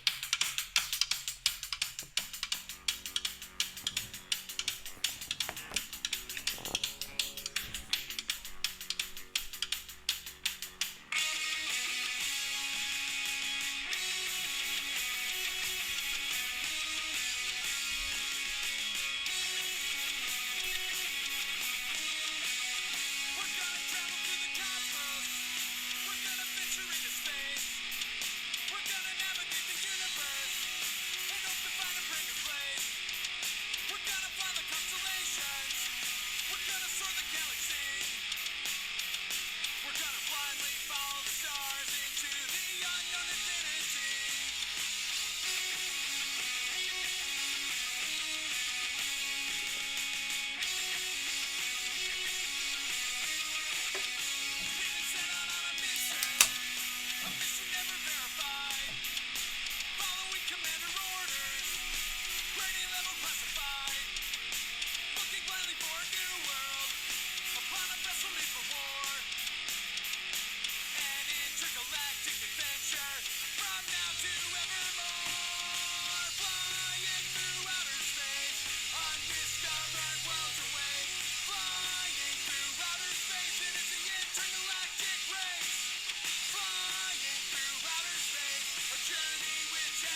fed the cats, so they won't bother me, but they will. They'll still bother me. Our cats.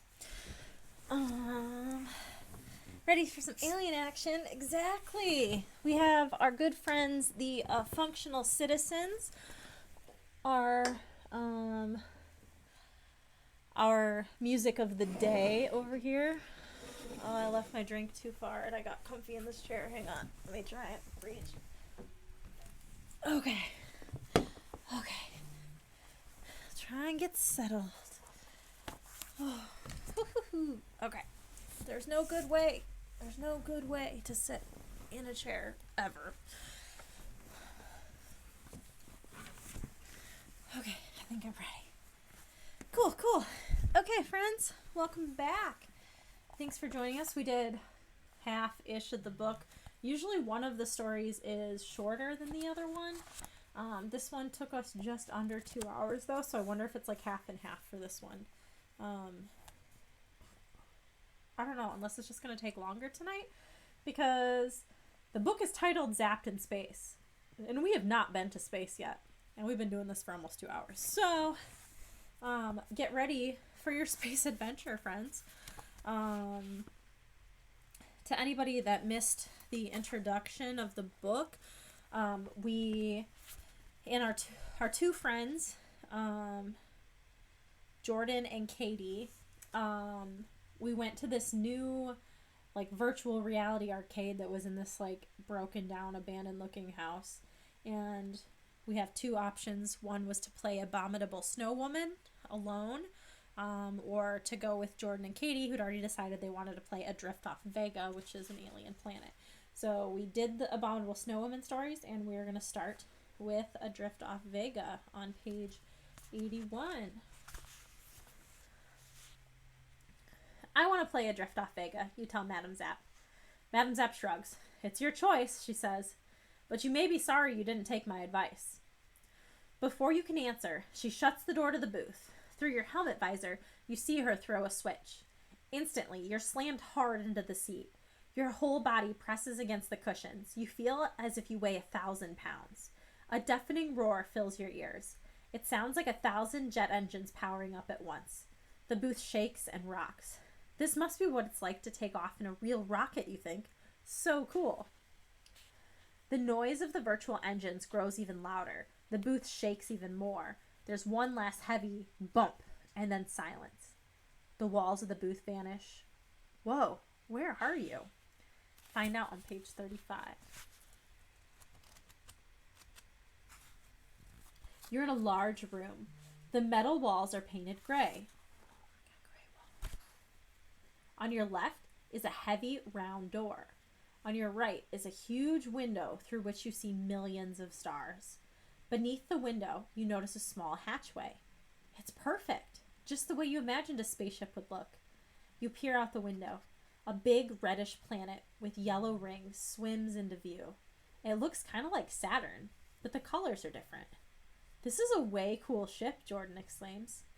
Yeah, and it really looks like there's a planet out there, Katie comments, gazing into the blackness. You reach out to touch the thick plexiglass of the window. It's cold. You knock on the metal wall. Clang. It all seems so real, you agree. It's awesome. Come here, Banks. Come on. I wonder when the adventure starts. At that moment, the big round door crashes open. Even though you know the game isn't real, you can't help screaming when you see what fills the doorway.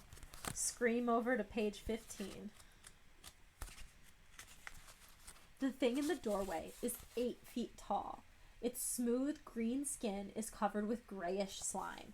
It has 2 heads with giant lidless eyes, and it's got 4 long ropey arms, each with wicked clawed fingers. Ew, Katie cries. Gross! It's an alien, Jordan exclaims. I guess the game is starting. Maybe we're supposed to fight it? The alien stomps towards you. Its feet leave puddles of slime like a snail.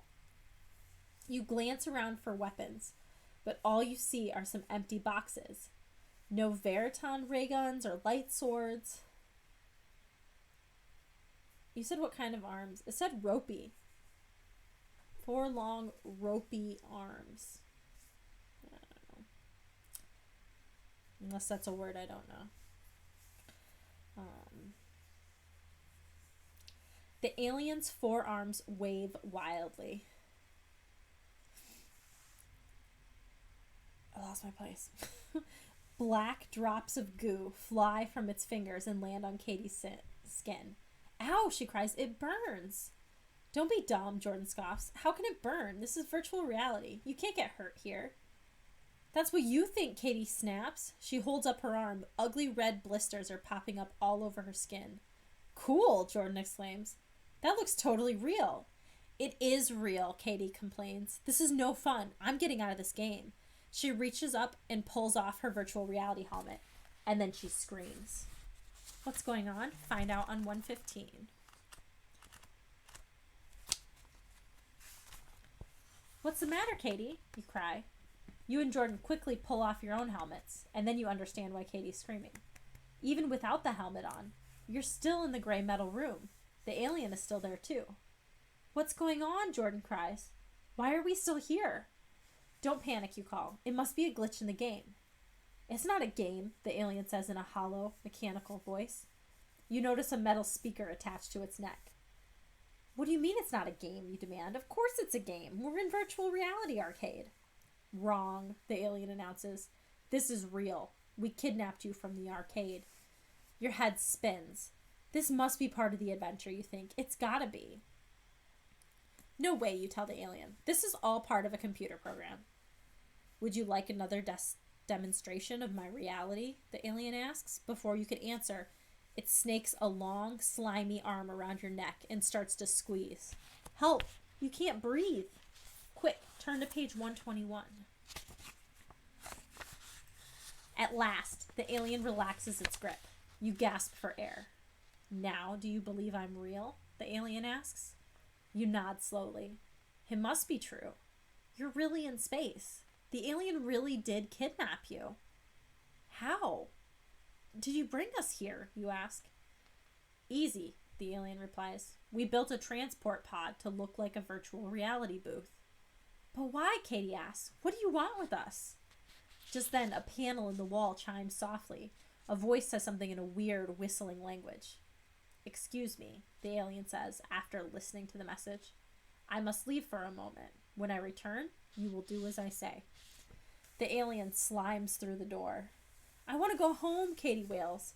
We can't, dummy, Jordan moans. We're stuck here. You force yourself to think logically. If we can overpower the alien somehow, maybe we can force it to take us home? How can we fight all those arms? Jordan protests. I say we try to escape through that hatch. He points to the small hatch underneath the window. So go ahead and choose option 1 if you want to try and fight the alien, or choose option 2 if you want to escape through the hatch.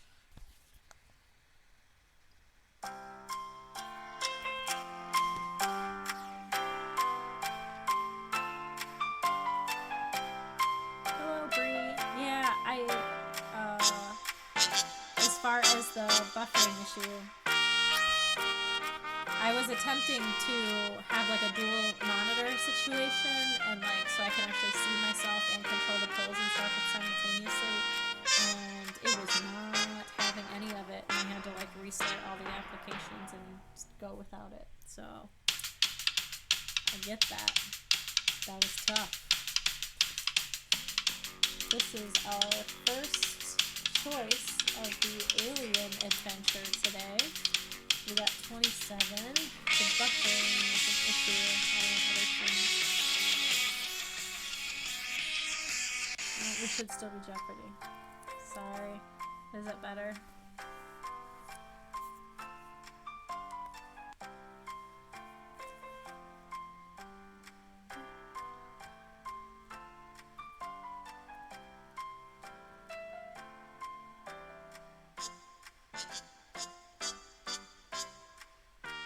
Trying to control things.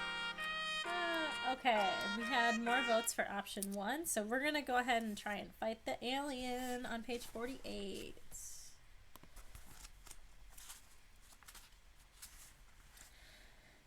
Okay, listen up.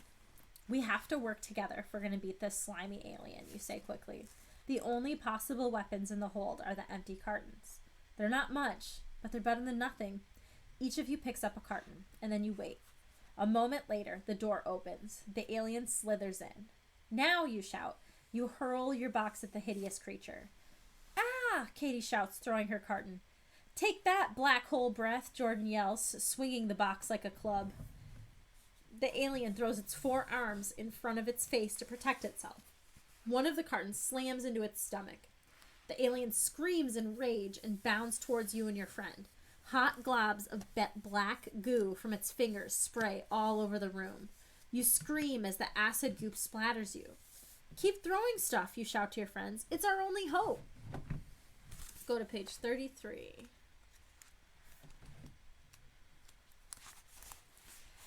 You and your friends grab more cartons and throw them as fast as you can. One of the cartons lands over one of the creature's heads. Another carton covers the other head. The alien lets out a high-pitched squeak of pain and confusion. It starts to stagger in circles. It can't see, Katie cries. The alien squeaks in panic. It falls heavily to the floor. Its arms wave feebly in the air. You approach the alien, holding another carton. You kick a carton off of one of the creature's heads, and then you kick off the second carton. No, the alien squeaks. Don't hit me again. What a wimp, Jordan mutters. I won't hit you. If you promise to return us to Earth, you announce in your deepest voice. The alien gazes meekly up at you. Tears flow out of its eyes. I'm sorry, it says. That is impossible. Why? Turn to page 92. We can't take you home, the alien whispers. We used up all our power bringing you here. Your heart skips a beat. Can it be true? No, Katie cries. I don't believe it. It's true, the alien says. We had to do it. You are our only hope. You see, for centuries, we Vegans have been at war with the Arcturians. Arcturans.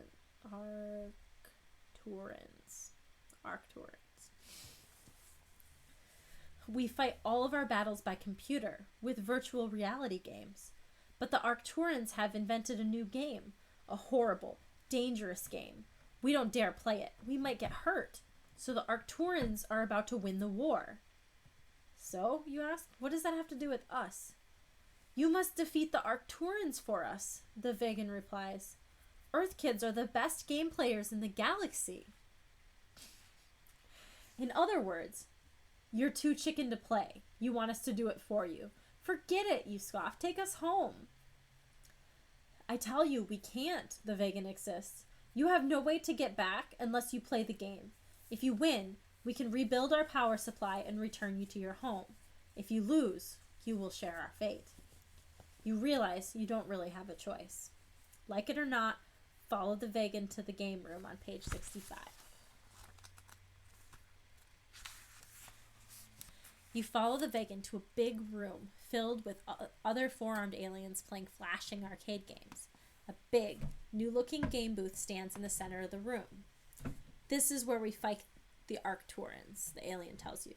The new war game has 3 levels, red, yellow, and blue.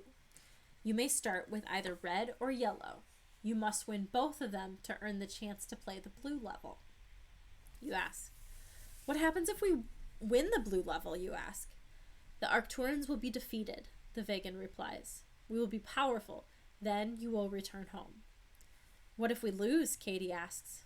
You mustn't lose, the Vegan cries. The game is virtual, but because your brain is directly connected to it, your fate will be quite real. You gulp. You never played for such high stakes. You and your friends sit at the console. The Vegan slips electrodes into your ears. When you win one level, you'll return here to begin the next. It tells you, good luck. If you and your friends study the console in front of you, a screen above the red level shows a red desert planet. A screen for the yellow level shows a big yellowish green planet. Do you guys want to start on the red level or the yellow level? So choose option 1 to start on the red level, or choose option 2 to start on the yellow level.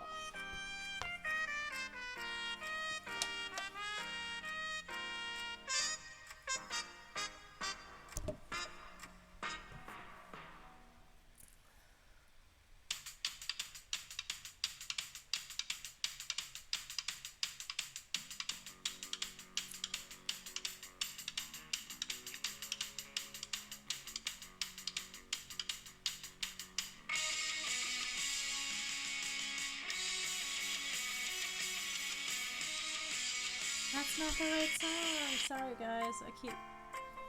This thing is so weird. Drink. I did. Everybody else drink.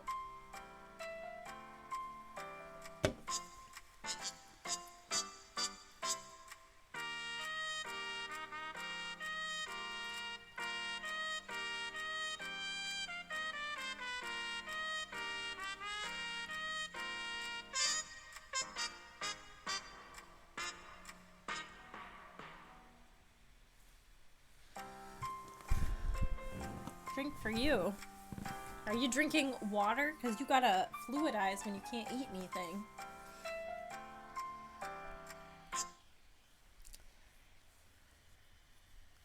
Okay, we got more votes for option 2. We're gonna start on the yellow planet. Page 7. Get yourself some Pedialyte, girl. Get those. That's better than Gatorade. Wine. Red wine. It's a good song. Not a good liquid to consume, I feel like. Okay. We'll try yellow, you declare. You and your friends prepare to begin the yellow level. Your vegan pal hands you a tiny bottle. Take this, it says. It may come in handy during the game. Can you give us any hints about the yellow level, you ask? There is no time to talk, the alien replies. The Arcturians are close to winning. All I can do is wish you good luck. Thanks a bunch, you grumble. Some help, that is. The electrode in your ear begins to tingle. A moment later, the alien throws the on switch for the game.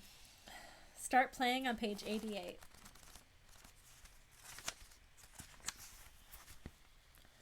A bright light flashes somewhere in your brain. You squeeze your eyes shut. Bells bong in your ears. Then suddenly, silence. You feel heavy.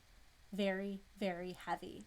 You're so heavy, you can hardly even breathe. You force open your eyes. Your eyelids seem to weigh 20 pounds. The air is clogged with musty greenish-yellow mist. Slowly, you turn your head. Beside you, Jordan and Katie slump in the swirling mist. They both seem to become fatter and shorter. Where are we? Katie asks. I don't know, but the gravity here is really strong, Jordan replies. His voice sounds low and hoarse. You touch the ground. It's spongy and damp. You try to stand up. It takes you a long time against the gravity. Your feet sink deep into the mushy ground. You peer through the mist. A big yellow blob drifts slowly, very slowly, towards you. What is it? Get a better look on page 94. What's that? Jordan cries, pointing at the blob. It looks like a pile of lemon jello, Katie announces. As the creature comes closer, you decide Katie's right. It does resemble a 6-foot-tall pile of jello. If jello could have one large, unblinking eye the size of a dinner plate. Shh, shh. The blob-like thing breathes in and out, in and out. I wonder what it wants, you murmur. Straining with effort, you move closer to the creature. After all, how dangerous could a shimmering blob of jello be? Move to page 17. I feel like these kids never played some of those original Final Fantasy games, because those green blobs were like an enemy that could do you damage. Just saying. Ooh, I can't find the page. Fix my face again. Constant fixing of the face. The blob oozes along the spongy ground. Soon it's flowing over your sneaker. It slimes up your foot and begins to ooze towards your ankle. Its breathing grows louder. Yuck, you cry. You try to kick it away, but the blob won't let go of your foot. Your heart pounds. Get it off me, you cry. Take off your shoe, Katie orders. Quickly, you kick your sneaker off. The blob goes with it. You can only stare in horror as your shoe disappears into the pulsing yellow mass. A moment later, the creature makes a burping noise, and then it oozes out in 3 directions at once.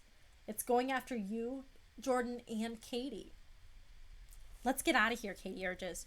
Run, you guys. Are you nuts? Jordan retorts. I'm bigger than you two. I'm so heavy I can hardly move. Wait, you call. The vegan gave us a bottle. Maybe there's something in it that we can use to fight the blob. You dig the bottle out of your pocket and hold it up. Hey, it's empty. If you want to try and run from the blob, we'll choose option 1.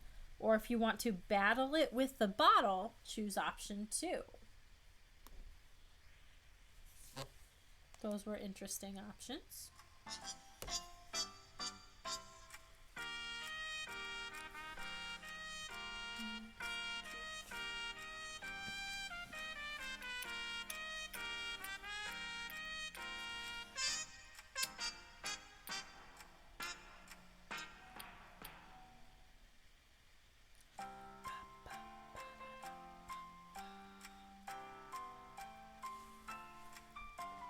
The alcoholics battle. For wine, I really just only like things that are super sweet. So like a Moscato or like a Riesling, that kind of stuff is cool for me. But other than that, I don't really want to drink much of wine.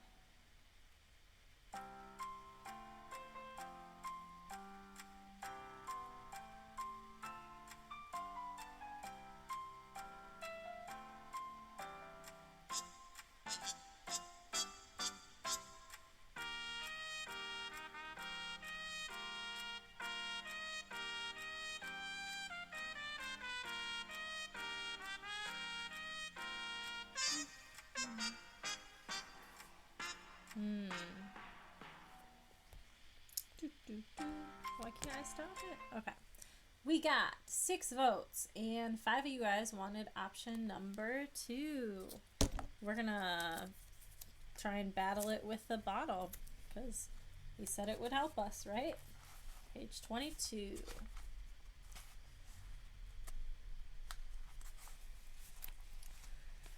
You stare at the little bottle in dismay. The vegan said it might help. But how do you fight a giant blob with an empty bottle?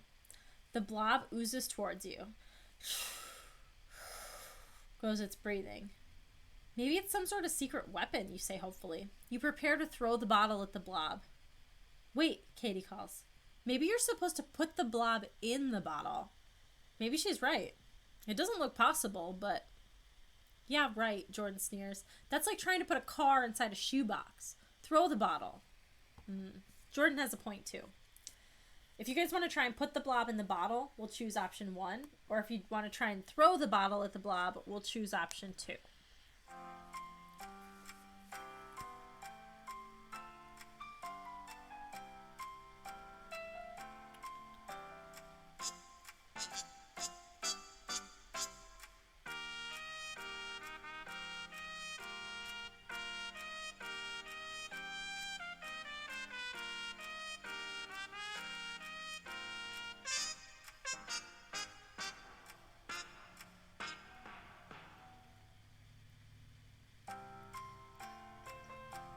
Blob in the bottle. I mean, that's where I would go. I mean, I don't know how. It might be a magic bottle.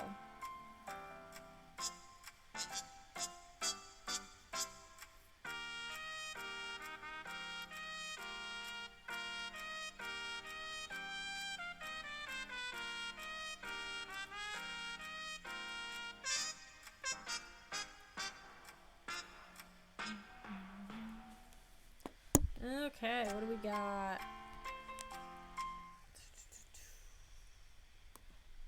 We got 7 votes for option 1. We're going to try and put the blob in the bottle. I can get a little tabby do here. On page 31. I'm going to try Katie's idea, you announce. You lean down, holding the bottle out towards the blob. To your surprise, the blob starts to float into the bottle. No way, Jordan gasps in surprise. I told you, Katie exclaims. You can't believe your eyes, but the blob continues to flow inside the bottle. How can something so big fit into such a tiny container? In a few moments, the entire blob is inside the bottle. It worked, Katie cries. We won. Jordan snorts. If we won, how come we're still on this planet? The Vegan said we'd return to the game center. Yeah, you agree. You gaze at the bottle and think, you've captured the alien blob, but there must be something more to do in the game. Something else we're supposed to do. Let me see it, Katie asks. She takes the bottle and peers in. Smells like lemon custard, she announces. Hey, you snap your fingers. Maybe that's the answer. Turn to page 39. Katie stares at you. Maybe what is the answer? Look, somehow we have to get rid of this blob, right? You say to your friends. I mean, how else can we get back to the Vegans? Now, the blob looks like food, and it smells like food. Hold on, Jordan makes a face. If you're going to say what I think you're going to say, don't. What are you going to say? Katie wants to know. It's the only thing that makes sense, you argue. Will you please tell me what you're talking about? Katie shouts. Her face is red. What makes sense? How can we win? You take a deep breath. We have to eat the blob. Ew, gross, Katie cries. I wish you hadn't told me that. I think I'm gonna barf. It makes me want to hurl too, you admit. But it might be our only way out of here. Eat the blob on page 32.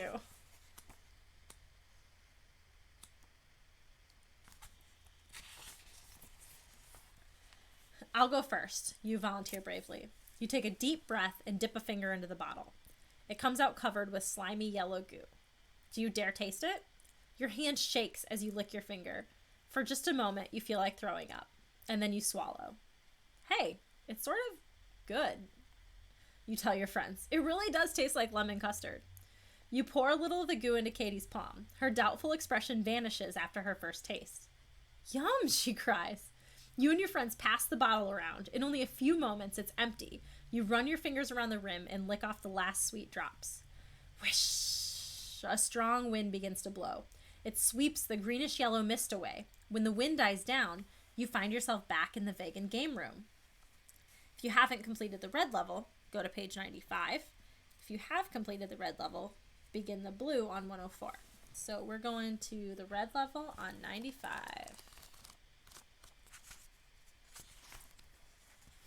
Hello, Mike's. There's 2 now. That's cool. We'll play the red level, you tell the alien. Our scientists have made a map of the game area for that level, the Vegan announces. It's not complete, but maybe it will help. It hands you a small scrap of paper, and then it reaches for a red switch. When I turn this on, it exclaims, you'll be transported to the red level. Remember, because the game is connected to your brain, anything that happens in the game will really happen to you, so be very, very careful. A chill of fear runs down your back, but you have no choice. Your only hope of ever returning to Earth is to win these games. You give a thumbs up sign to Jordan and Katie. Ready? asks the Vegan. Ready, you all declare. The Vegan throws the on switch. Start playing on page 27. A blinding light forces your eyes shut. You feel as if you're on an elevator that's plunging out of control. The falling feeling suddenly stops. You open your eyes. You're in a rose-colored room with red tile floors. Red and pink couches, chairs, and tables are scattered about. The warm air smells faintly of flowers. All is still and silent. We're in someone's living room, Katie whispers. She's right. One of the walls of the room is covered with framed pictures. Crossed swords hanging on another wall. Next to them is a rifle. Instead of a trigger, it has a collection of dials and knobs. It must be an energy weapon, you think.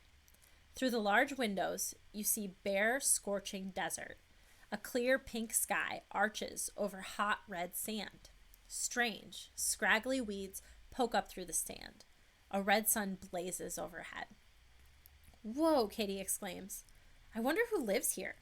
There's a picture of them over here, Jordan replies, pulling a framed photo off the wall. His face goes pale.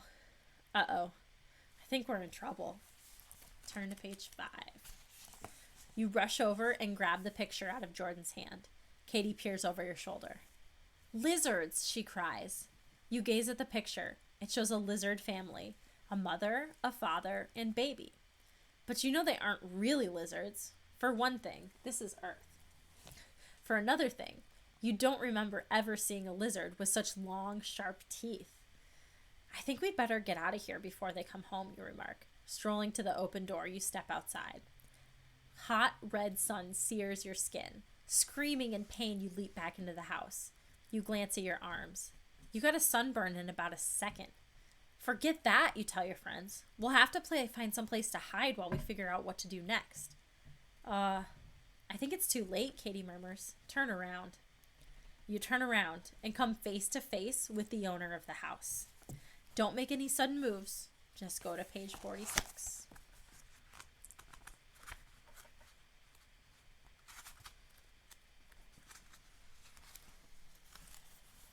Well, you aren't quite face to face. The lizard creature hasn't seen you yet. It's busy taking off a long coat made of shiny silver material. You stand frozen, staring at the alien.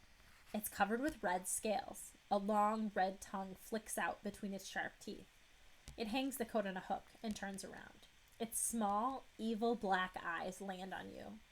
And instantly, the scales on its back rise up. They make a buzzing sound like a rattlesnake. It opens its mouth and hisses, and then it leaps towards you. It's attacking, Jordan screams. Desperately, you glance around the room. The weapons on the wall catch your eye. Run, you call to your friends. I'll hold it off. Which should you try? A sword or the energy weapon? Decide fast. Choose option 1 if you want to try the sword, or choose option 2 if you want to try the energy weapon. Or everything is frozen. I can't tell. It's not letting me start the poll.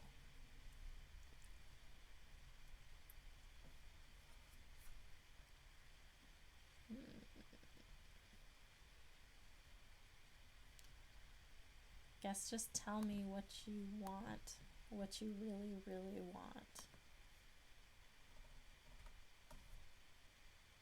Because the poll won't tell me, because it won't load. Come on, internet, you can do it. Okay, I've got 2 votes for 2. I've got 3 votes for 2. Oh, thank you. Oh, thank you. I appreciate you. Yeah, I don't know what it's doing right now. It's giving me little loading bars and nothing else. To vote, if you guys haven't voted before, look at the other people. It's !VOTE and then the number. I mean, the poll's not working right now, so it really doesn't matter at this exact moment in time. But once I get it working again, then we'll go there. Hi, Tim made it back. Jason's here. Look at all these friends, you guys. Welcome. Okay. Okay. We're going to go with option 2.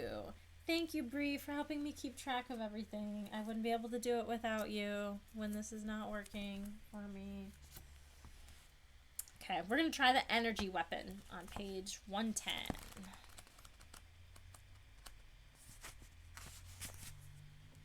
As Jordan and Katie dash down the hall, you grab the energy weapon. Its stubby barrel is covered with glowing knobs and dials. You have no idea what to do with any of them. Maybe you can fake it. You aim the weapon at the lizard and then back up slowly, ready to follow your friends. The lizard gazes at you. Its eyes widen. Is it afraid? Then it makes a strange barking noise.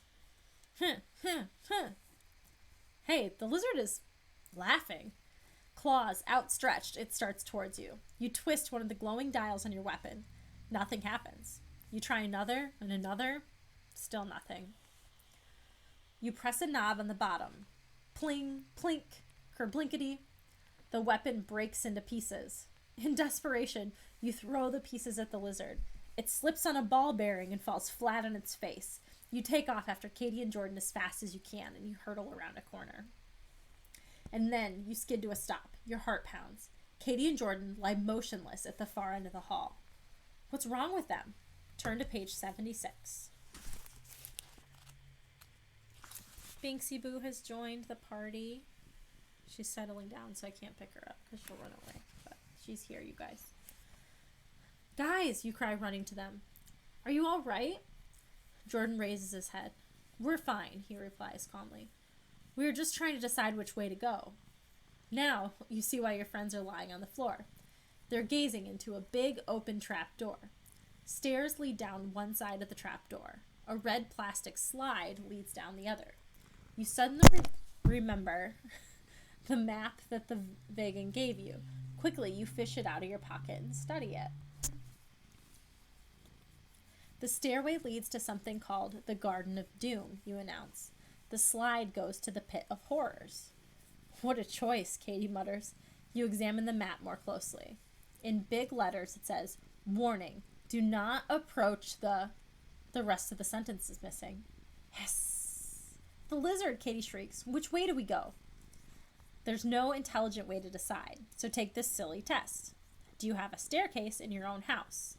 If so, climb down to the Garden of Doom on page 68.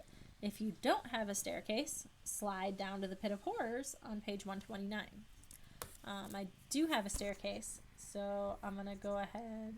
Oh, there's some weird stuff going on in there, too. The chat. Oh, things are getting crazy, y'all. What do we got? Garden of Doom. There's no Bog of Eternal Stench. I'm so sorry. There was something similar in one of the books, though, I feel like. Doom. We got Despair. I got 2 Dooms and a Despair. What do you guys think? Garden of Doom or Pit of Horrors? Oh, there's no Despair. Pit of Horrors or Garden of Doom? Doom hype. Doom. Stairs. Wow, stairs.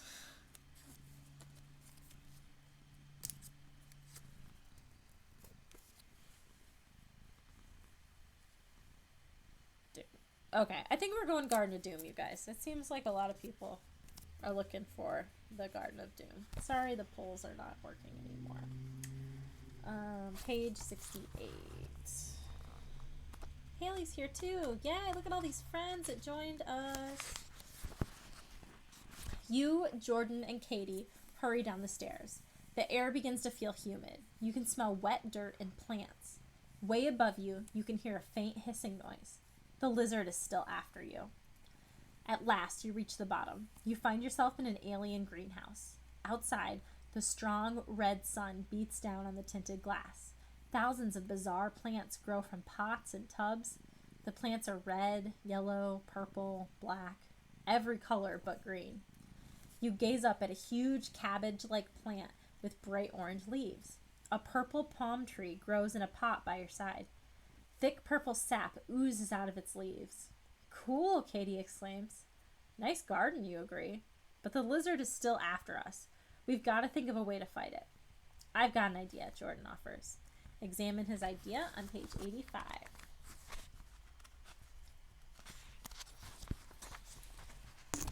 My grandmother used to study lizards, Jordan explains. She told me that they can't be in really hot sun for more than a few minutes. They'll fry. So all we have to do is lure it outdoors, you ask? Oh, right, Katie's voice is sarcastic. And then we'll fry too. Remember what happened when you tried to go outside? Oh, yeah. You gaze around at the greenhouse. There must be something here you can use to protect yourself from the sunburn. No problem, you tell your friends. All we have to do is cover ourselves. We can make sun hats from the leaves. Or try some of that purple palm goo for sunblock. Will either idea work? Only way to find out is to try one. Let me know if you guys want to make a sun hat or if you want to slather yourself in purple goo. Those are our next options. Tell me what you think, you guys. I'll just give you guys a minute to talk amongst yourselves. I'm gonna try and re-blue my face where I feel like I may have like wiped it all off and it's like looking weird. Look at that go. Look at that. That's nice. I fixed it.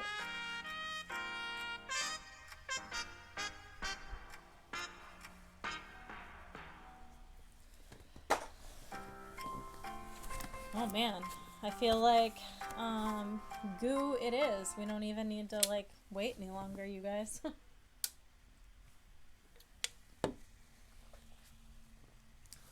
Oh no, I need more tabbies.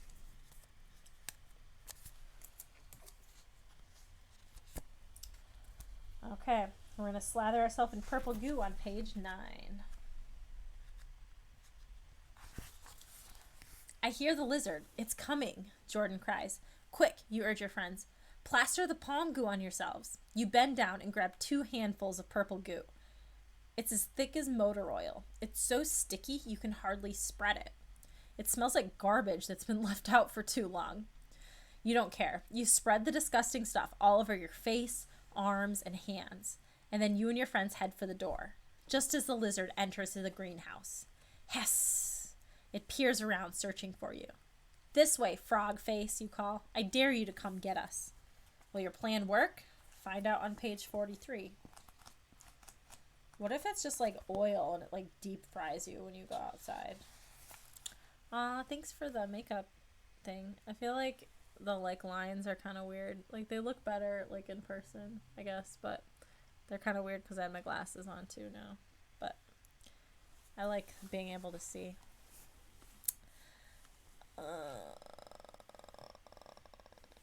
Come on, fly breath, you cry to the alien. Let's go play outside. The lizard doesn't understand English, but it gets your drift. It leaps towards you. You move closer to the exit. Bet you can't eat just one human, you goad on the lizard.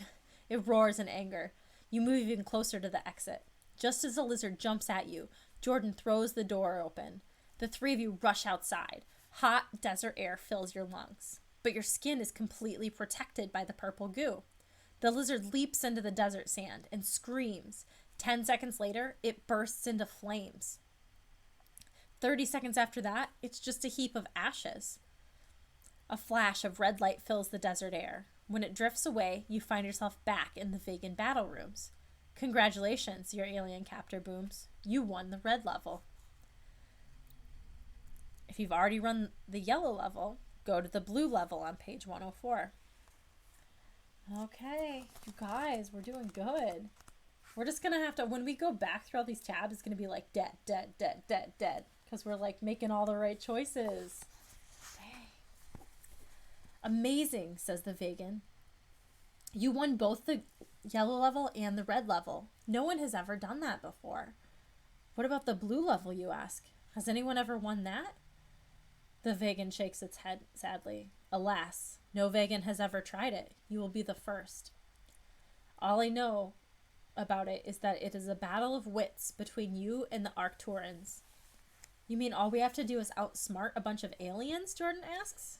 He laughs. Piece of cake, says some like 12-year-old boy. Okay, cool. The vegan looks annoyed.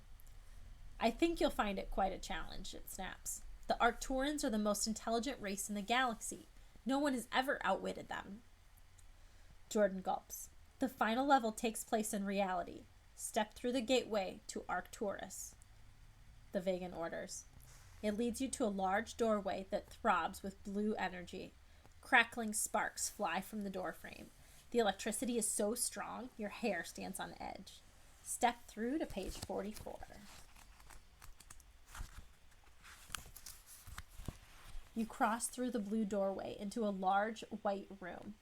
Blue-tinted sunlight streams in from a high window. At one end of the room stands 3 small tables. On top of each table is a round glass case, like an upside-down fishbowl. Inside each case is a big, bald head. Whoa, Jordan murmurs. Gross, Katie declares. You stare at the heads.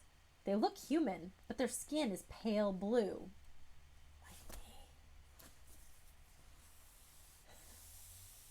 Their eyes are open, but they don't move or blink. Are they alive? Welcome to Arcturus, the head with blue eyes pipes.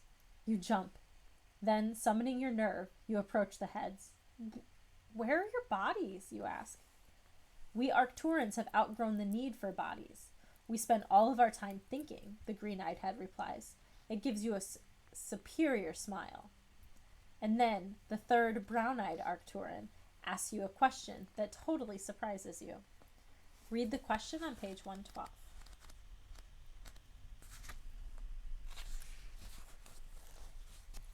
The brown-eyed Arcturian gazes at you as if you were an insect. Are you Martians ready for the game? It asks. Martians, you blurt out. There's no such thing as Martians. We're from Earth. The brown-eyed Arcturian looks shocked. No such thing? Mars, Earth. It's all the same to us, the green-eyed Arcturian says quickly. The main thing is that you are inferior. Hello, Brittany, welcome. I can't believe how conceited they are, Katie whispers. Maybe the final game won't be so hard after all, you whisper back. If these guys don't know there's no intelligent life on Mars, then they can't be as smart as the Vegans told us. We heard that, the blue-eyed Arcturian snaps. Forget it. You won't beat us. The game was designed by our wisest heads. They searched the galaxy for the 3 most difficult puzzles. We can handle them, you declare boldly. Unlikely. The green-eyed head yawns. But if by some miracle you do win, we will end our war with the Vegans and allow you to return to Earth. What if we lose? Katie asks. If you answer even one question incorrectly, you and the Vegans will become our slaves forever. The third head cries. Give us the challenge, you say bravely. Take it on page 75.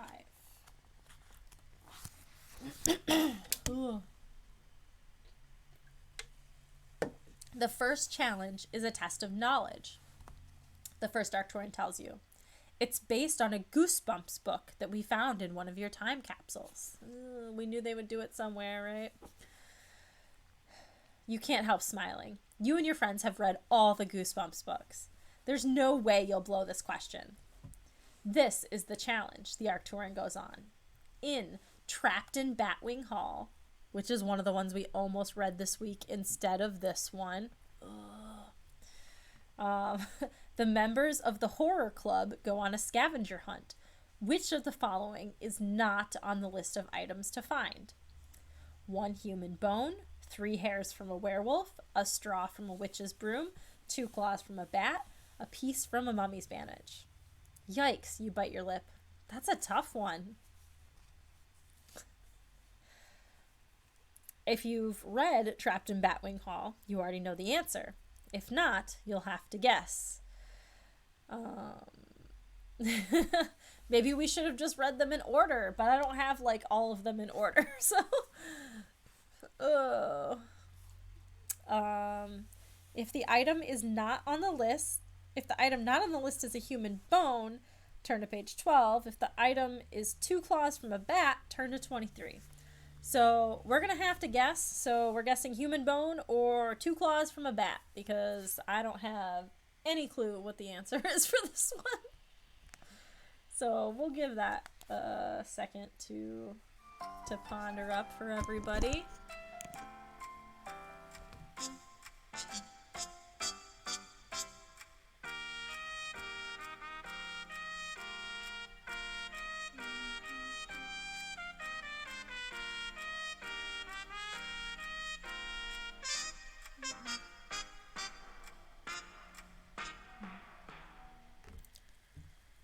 What if the bone comes from a skeleton?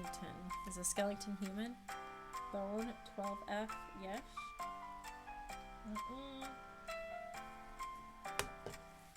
No laws. There are no laws. Fuck the police.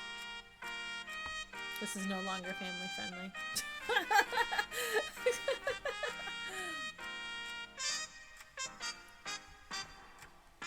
2 claws from a bat? Maybe that was the answer, you guys.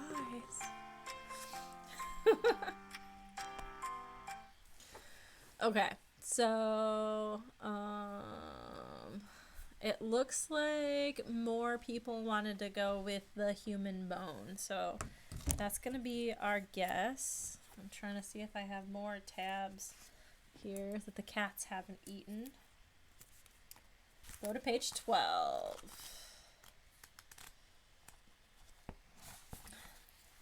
The item that's not on the list is 1 human bone, you tell the Arcturians.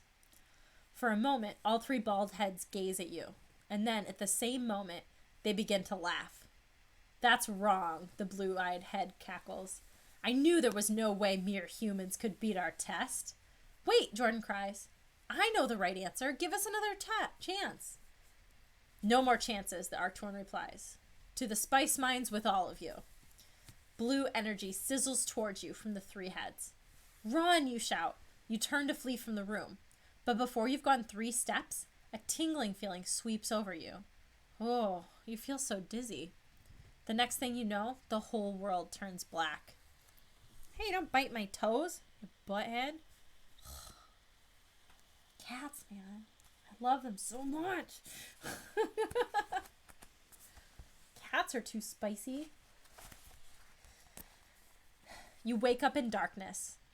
A delicious smell of cinnamon fills your nostrils. It smells like someone is baking apple pie. Katie murmurs. I smell vanilla. No, Jordan interrupts. It's chocolate. Pure chocolate. As your eyes adjust to the dim light, you gaze around. You seem to be in a large, rocky cavern. Strangely enough, you can't spot any stoves or kitchen equipment, but you can make out dim shapes moving by the walls. I'm hungry, Jordan shouts. Me too, Katie cries. Me three, you agree. The scents are driving you crazy. Your mouth waters uncontrollably. You've never been so hungry in your life. But where are the delicious smells coming from? And then you hear footsteps. Yes, maybe somebody's coming to feed you. Maybe not. A fat, short, three-headed creature appears. Its skin is covered with jagged spikes. It looks like a walking rock. Why aren't you three working? The creature demands. Before you can answer, the creature shoves a pick into your hands. Get going. The spices are ripe, it bellows. At last, you can see well enough to make out the movement by the walls. It's other creatures, dozens of them, in every shape and size. They're digging at the walls with picks and shovels. What's going on? You ask the three-headed creature. Where are we? Where do you think? It snarls. The spice mines. It hands you a pick and swats you. Now get moving. You swing your picks at the walls of the mine. With each crack of the pick, another delicious smell fills your nose. But somehow, you're not so hungry anymore. Too bad. This spicy adventure has come to a tasteless end. Oh, man. Oh. There's, like, weird stuff happening.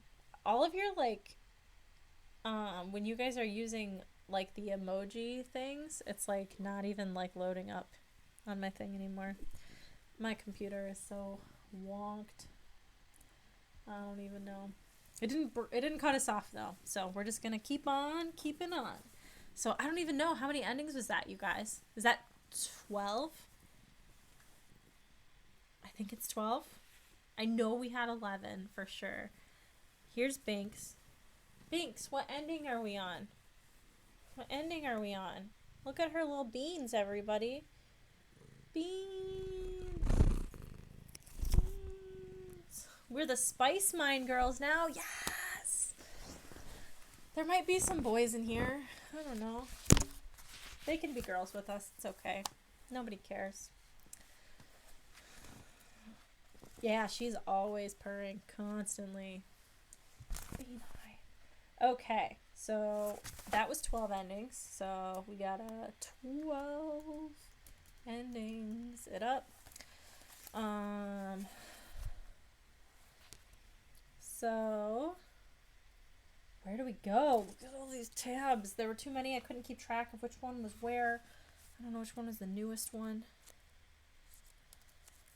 Okay. So I guess the last one I think that we had was the scavenger hunt list. And we guessed the human bone, which was apparently not the right answer. The 2 claws from a bat. Let's try that one. Page 23. I think we're almost to the point we're going to be like, dead, dead, dead, dead, dead. Maybe? Maybe not. You know the answer to that question. The bat's claws weren't on the list, you declare confidently. For a moment, all 3 heads just stare at you.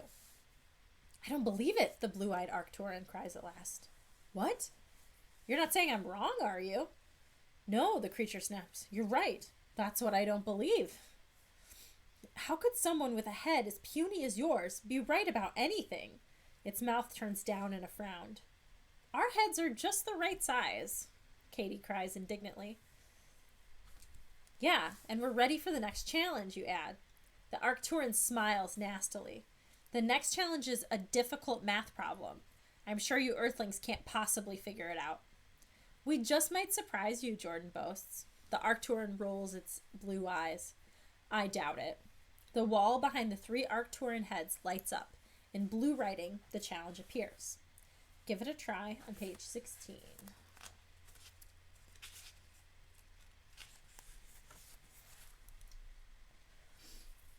This is a magic square, made of the numbers 1 through 9. The green-eyed Arcturian tells you. All the numbers across, down, and diagonally should add to the same thing, 15. But the number in the center is missing, the Arcturian cackles. Here's the challenge. What is the missing number? You gnaw on a fingernail. Math was never your best subject. But you're better at it than Katie or Jordan. It's up to you. You gaze at the magic square, and then you whisper briefly to Katie and Jordan. Sounds good to me, Jordan declares. Go for it. So it shows like a little thing here. I feel like it's got to be pretty easy because like 1 plus 9 is 10, so 5 would be the middle one. So like I don't like, okay, that's not a hard problem even for a kid, I feel like, but I mean maybe like it'd be hard for like an 8-year-old maybe. It's 5, you guys. We're going with 5.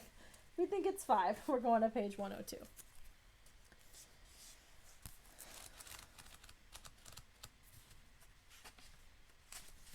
Ouch! Binksy, stop. Is there some kind of trick, you wonder? This is the easiest math question you've ever seen.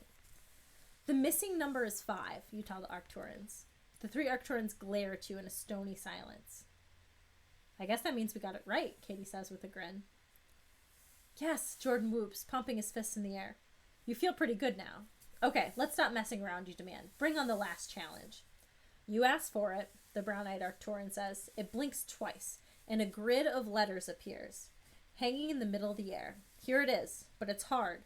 Don't say we didn't warn you. Take the final challenge on page 120.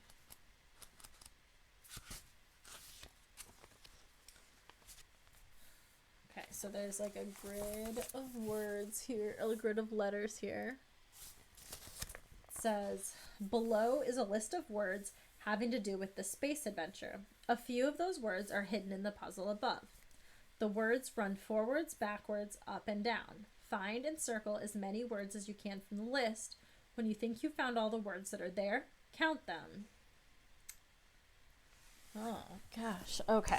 Can we, like, do this together? If I, like, hold this so we can both read. Okay. Can you guys see it?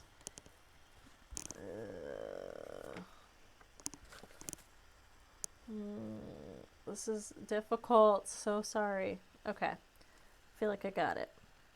Okay. So there's all those things. So look for these words. Okay, space. Space. Space is in there backwards. Earth is there. Alien. I don't think alien is in there. Blue.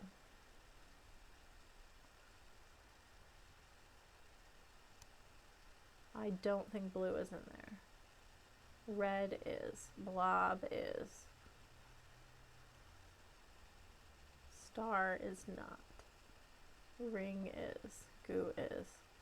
And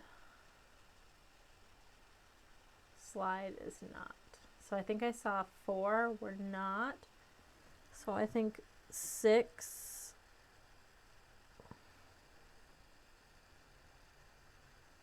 How many do you guys see?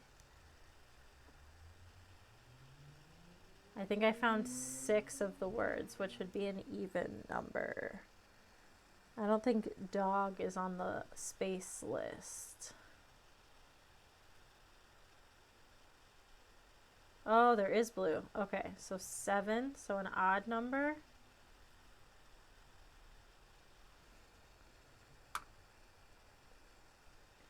Because I found space, earth,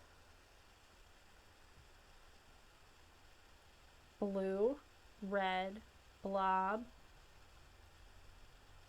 ring, goo.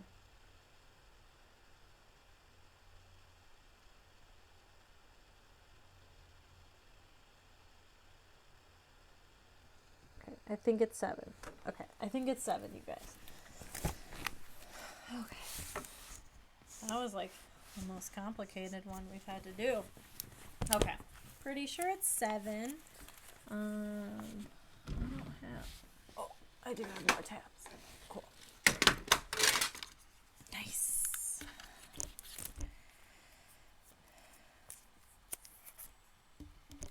Okay, so we found an odd number. We're going to page 63.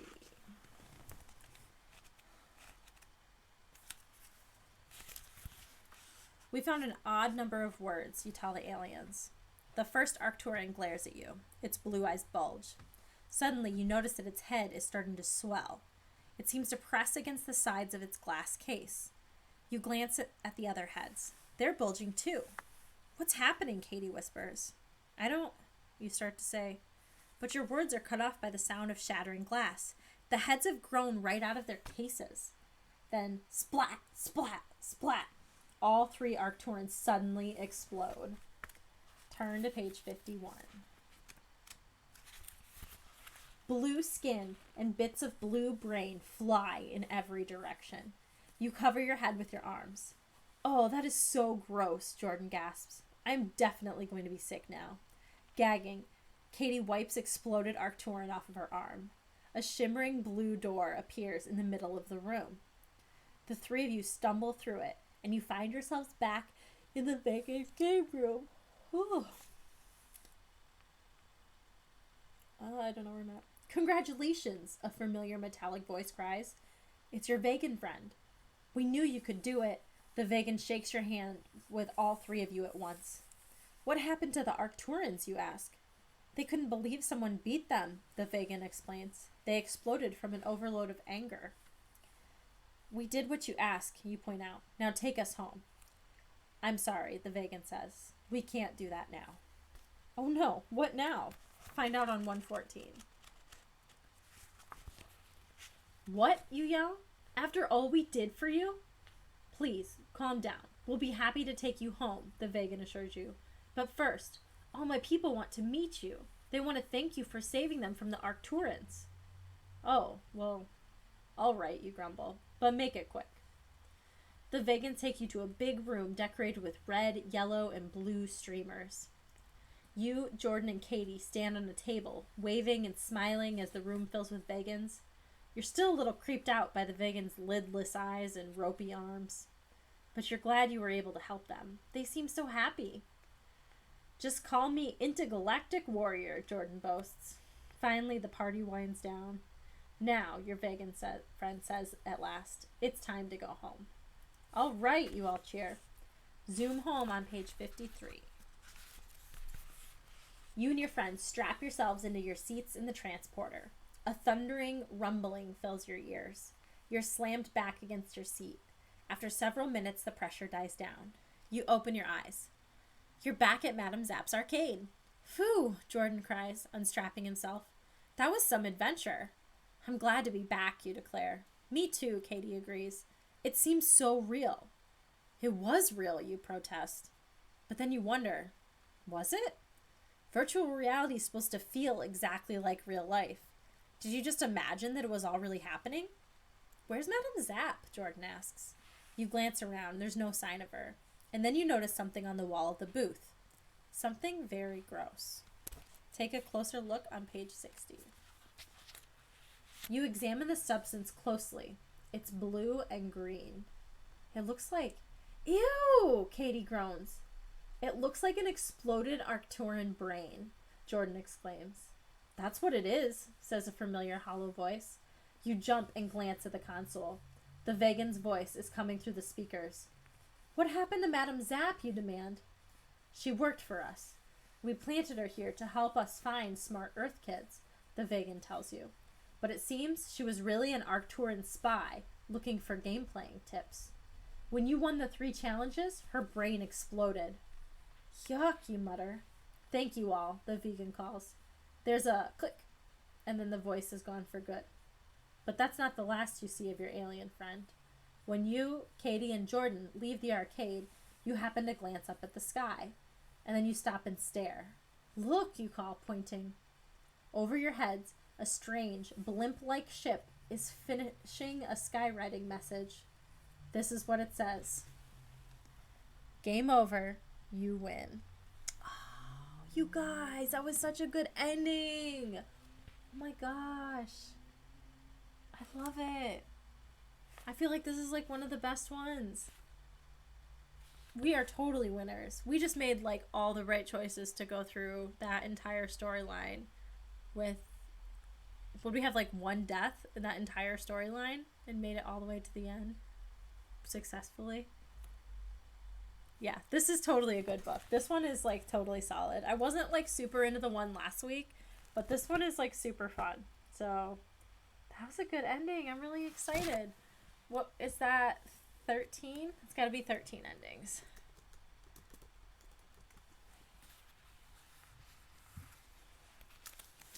Oh man.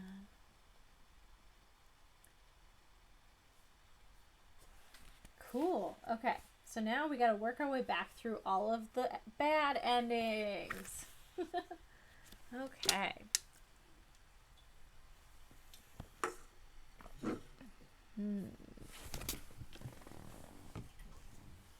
I'm like, which drink do we try next?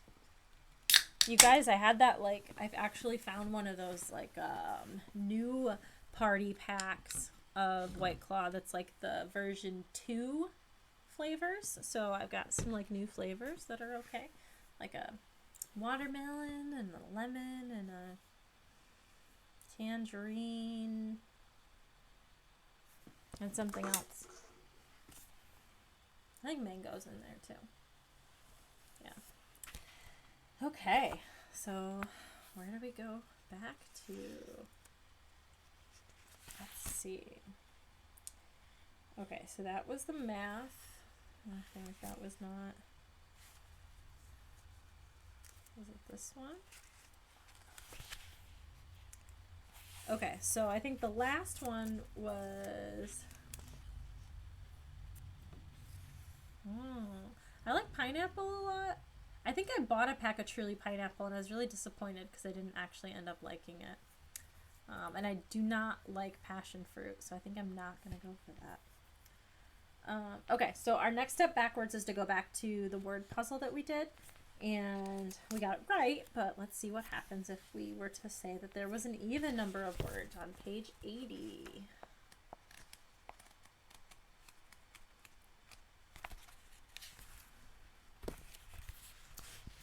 We found an even number of words, you tell the Arcturians. I knew it, the blue-eyed Arcturian cries. Earthlings can't do the puzzle. Too bad. You almost made it, but not quite. You mean we can't go home? Katie cries. Her voice is shaking. My dog misses me, Jordan whines. I miss my dog, you say. I even miss my little brother. Please, please don't make us stay here. The Arcturians stare at you. Then they glance at each other. Oh, all right, the blue-eyed Arcturian says. You would make lousy slaves anyway. We'll send you home. But we have no spaceships. We'll only be able to transport your minds. What do you mean? Jordan demands. I mean, you'll be like us. No bodies, only heads. Nothing but a head? You're horrified. You can't even imagine what your parents will say when they see you. But at last, you and your friends decide it's better than nothing. At least finally, you'll be heading home. That was a good pun. The end. 14 endings.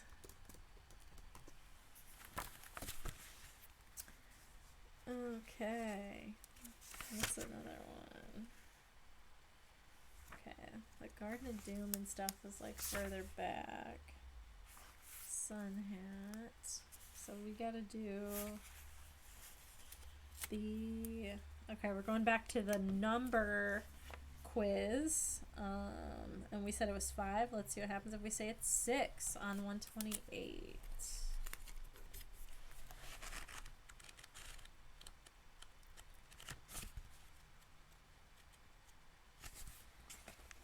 We think the missing number is 6, you tell the Arcturians. Wrong, exclaims the brown-eyed head. Ha! I knew you couldn't do it. You have lost your freedom forever. From now on, each one of you will become a personal slave for one of us. Oh no, this is terrible.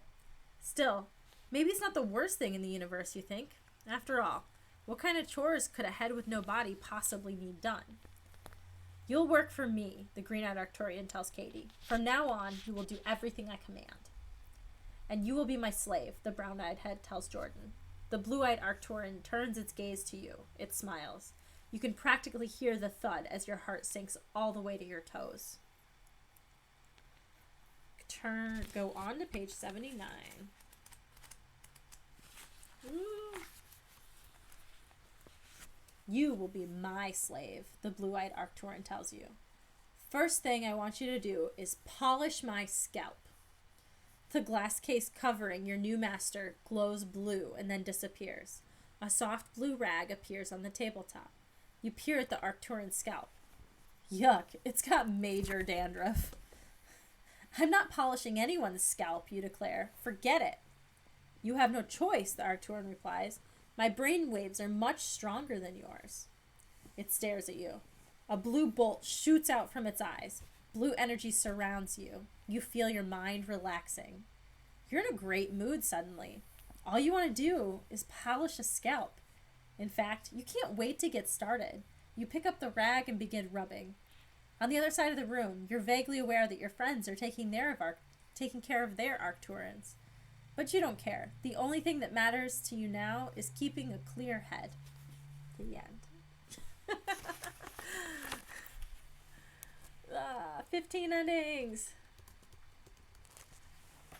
I feel like the end, when we go back for all of the deaths and the bad things, it's like a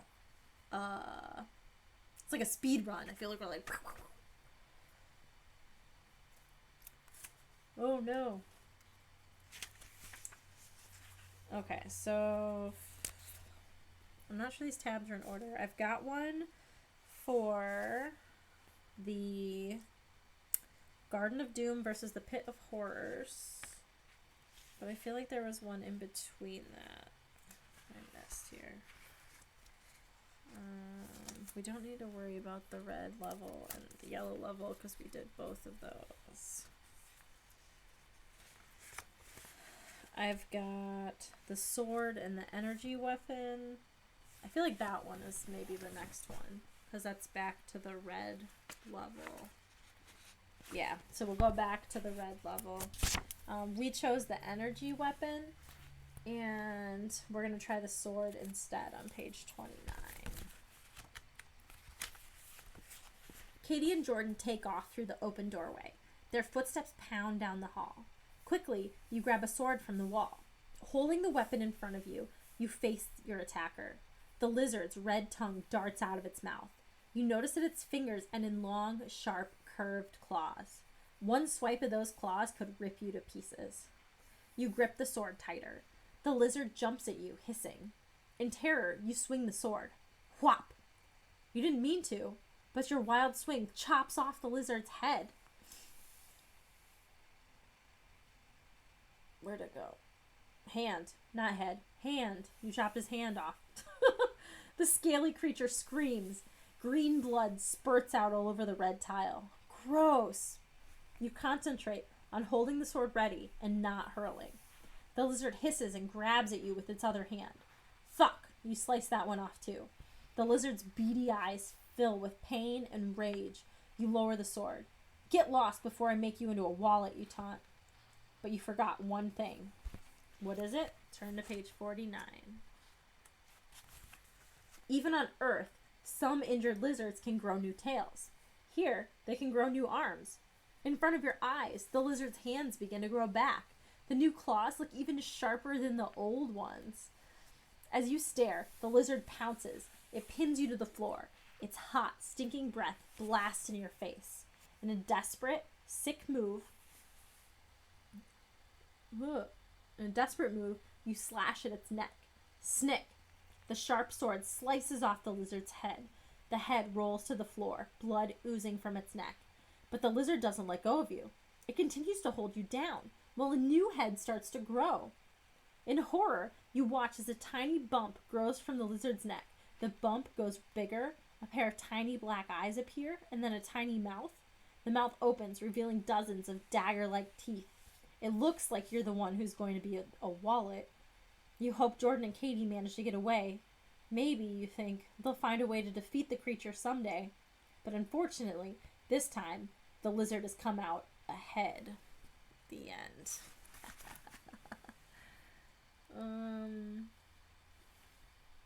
16. Woo-hoo. Okay. What about... Okay, so I think we need to go back to the yellow planet.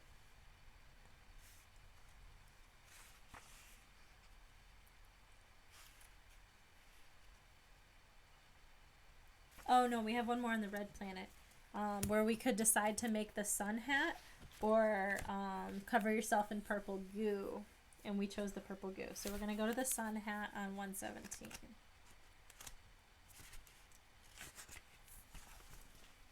Let's make sun hats, you decide. You scan all the plants in the nursery carefully, looking for the largest leaves. Hiss! The lizard scuttles into the greenhouse. It spots you immediately. It zooms towards you. Run, Katie screams. She grabs a leaf from a nearby pink and blue striped tree. You and Jordan do the same. The leaves are big enough to cover your bodies. They're a weird, sparkling blue. You tear open the greenhouse door and head into the desert. Unfortunately, the leaves make terrible sun covers. In fact, the blue sparkles in them act like magnifying lenses. They make the heat of the sun even stronger. By the time you discover your mistake, your skin is already sizzling. Uh-oh. It looks like your goose is cooked. Any chance you had of winning this game just went up in smoke. But don't get hot under the collar. Just put this book away and try again when you've cooled down. The end. 17.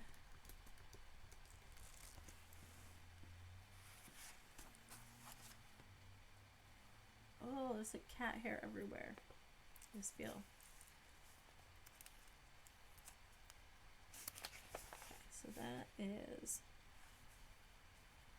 hatch.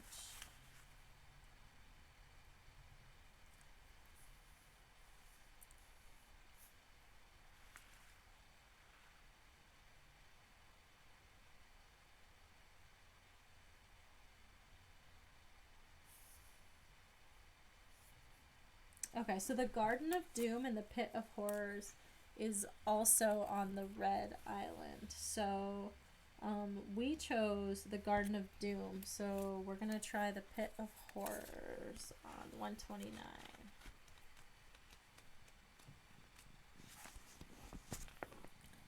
Make up your mind, Jordan urges. We'll slide, you decide. Just as the lizard bursts around the corner and tears down the hall. Hissing, it leaps at you.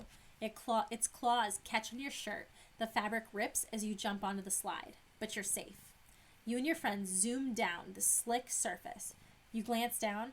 A huge cone-shaped heap of sand waits at the bottom. It looks like a giant anthill. It even has a hole at the top. Only this hole is big enough to swallow a car. Faster you slide, and faster. There's no way to stop. You're heading straight for the hole in the anthill. And now you see things crawling in and out of the hole. Ugly, ant-like things with red eyes and jagged-edged pincers.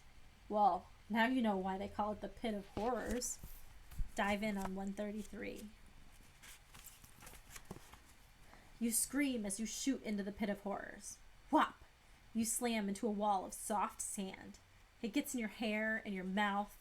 Then you're rolling down a steep, sandy slope. Katie's sneakered foot whacks you in the head. Off to your left, you hear Jordan yelling. But when you finally hit bottom, you sit up, groaning. The light is dim, but you can see that you're in an underground tunnel. Holes dot the sides of the tunnel. Inside the holes are dozens of round, glistening packages the size of beach balls. Where are we? Katie asks. What are those things?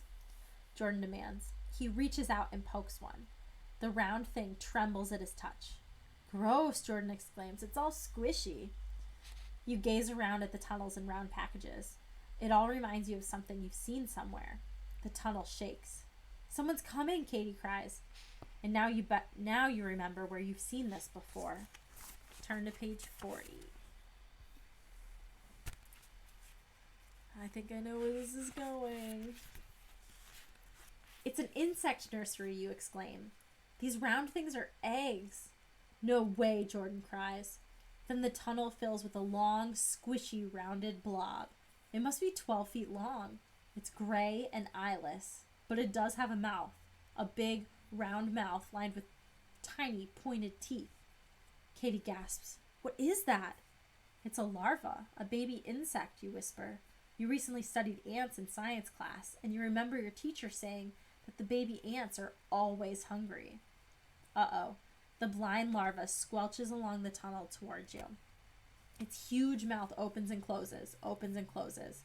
It's an eating machine, and once it reaches you, there'll be no way to avoid these terrifying, sharp teeth.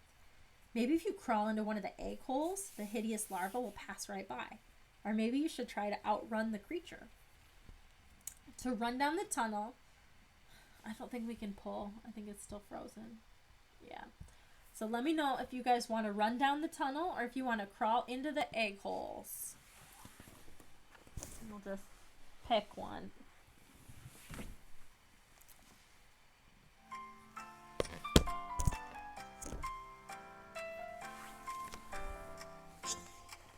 Oh, itchy face.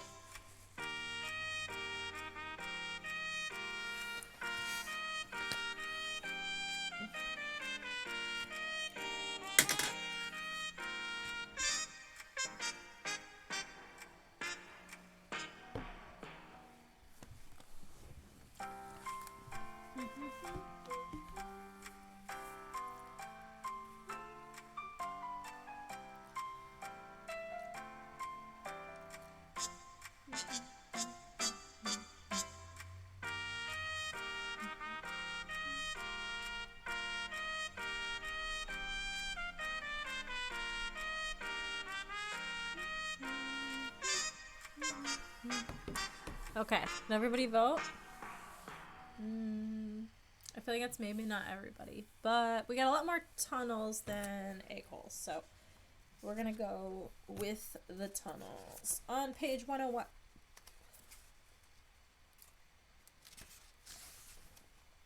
Run, you shout. You and your friends race down the tunnel.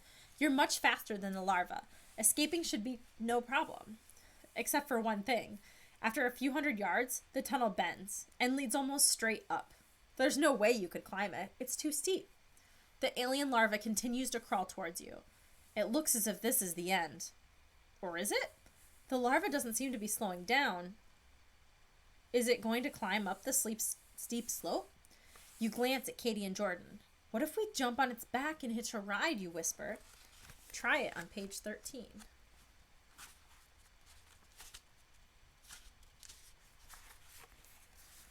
When the larva has nearly reached you, you shout, now.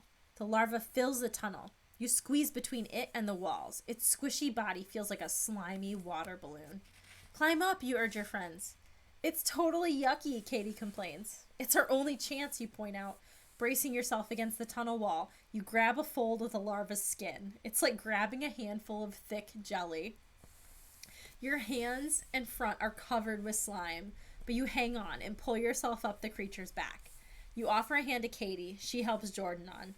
The larva doesn't seem to notice that it is passengers. It begins to crawl straight up the side tunnel. You and your friends hug the monster's squishy body to keep from sliding off. It's horrible. Finally, you spot reddish daylight to your left. You and your friends slide off the larva's back. The light comes from a large hole in the tunnel wall. Through the hole, you can see a set of stairs leading downwards. A sign above the stairs says, to the Garden of Doom. Take the stairs on 68. This is probably our time loop.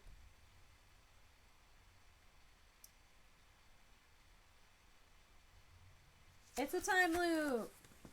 Is it only 2? I feel like it's only our second one. Someone correct me if I'm wrong, but I think it's just 2 time loops. Not lime loops. Time loops. Time loops. Cool. Okay. So we go back to, instead of running down the tunnel, we're going to crawl into the egg holes. See what happens. Psalm 64.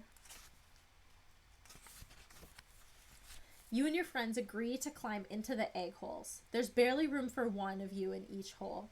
The larva oozes closer. You hesitate only a moment, and then you place your hands on the edge of a hole and pull yourself up. The giant eggs feel wet and squishy, and they pulse like a beating heart. They're covered with a thick, clear goop that has a sickly sweet odor. As you cozy up to the eggs, you feel as if you're drowning in honey. The crawling larva inches past your hiding place. Its gray flank bulges into the hole. You hold your breath. You know it's blind, but can it sense you somehow? Are you safe? And then something happens to make you stop worrying about the monster in the tunnel. Go on to page 73. With a sickening, pulpy sound, the giant eggs around you begin to hatch. You gasp, horrified, as a dozen gray, eyeless baby insects begin wriggling out of their slimy shells. They're not yet as big as the giant larvae in the tunnel, but they have the same hideous, hungry mouths filled with rows and rows of tiny, sharp teeth. There's nowhere to run. The giant larva is blocking your way out. There's nowhere to hide. A dozen mouths open and close, open and close. The babies are starving, and you know what their first meal will be. You. Better close the book now. You don't want to know what happens next. Let's just say you've come to an extremely disgusting end. Oh, I love the puns. Oh, man. 18 endings. Yes. Okay. We're closing in. We don't have very many more, you guys. Maybe this one doesn't have as many as the other ones. So we've got okay, so we're back to the yellow planet now, where we decide to try and put the blob in the bottle or try to throw the bottle at the blob. So we're going to try and throw the bottle and see what happens. 45. I'm going to throw the bottle, you decide. Maybe it's filled with invisible gas or something. You toss the bottle into the center of the pulsating mass. The blob surrounds the bottle. After a second, there's a muffled thud. The yellow mass heaves and bubbles. It worked, Jordan cries. You killed it. Yes, Katie exclaims. What an awesome shot. You are... Quiet, you interrupt. You're trying to hear whether the blob is still breathing. But your friends are talking too much. Blah, blah, blah. You can't hear a thing. The blob heaves again. Suddenly, the bottle shoots out like a rocket. Wham! It whacks you right in the head. Oh, you moan, sliding to the spongy ground. That's the last thing you remember, until you wake up feeling wonderful. The heaviness is gone. You sniff in a deep breath of greenish-yellow mist. Does it smell good? You stretch your slimy yellow body happily. Oh well, you think. So you become a blob after all. It's not so bad. You don't have to eat or sleep or even talk to your friends. No more blah, blah, blah. From now on, it's just blob, blob, blob. The end. 19 endings.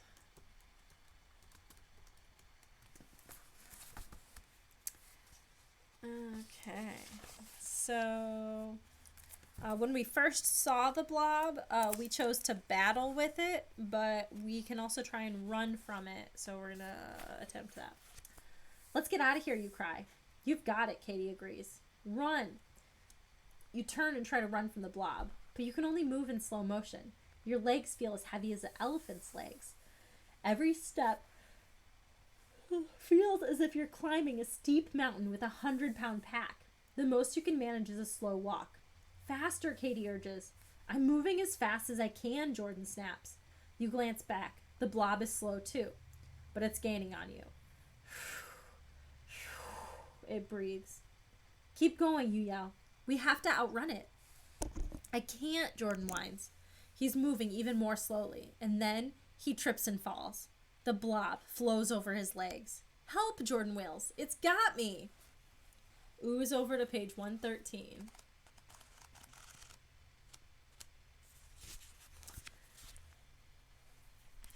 You and Katie slowly rush over over to help Jordan.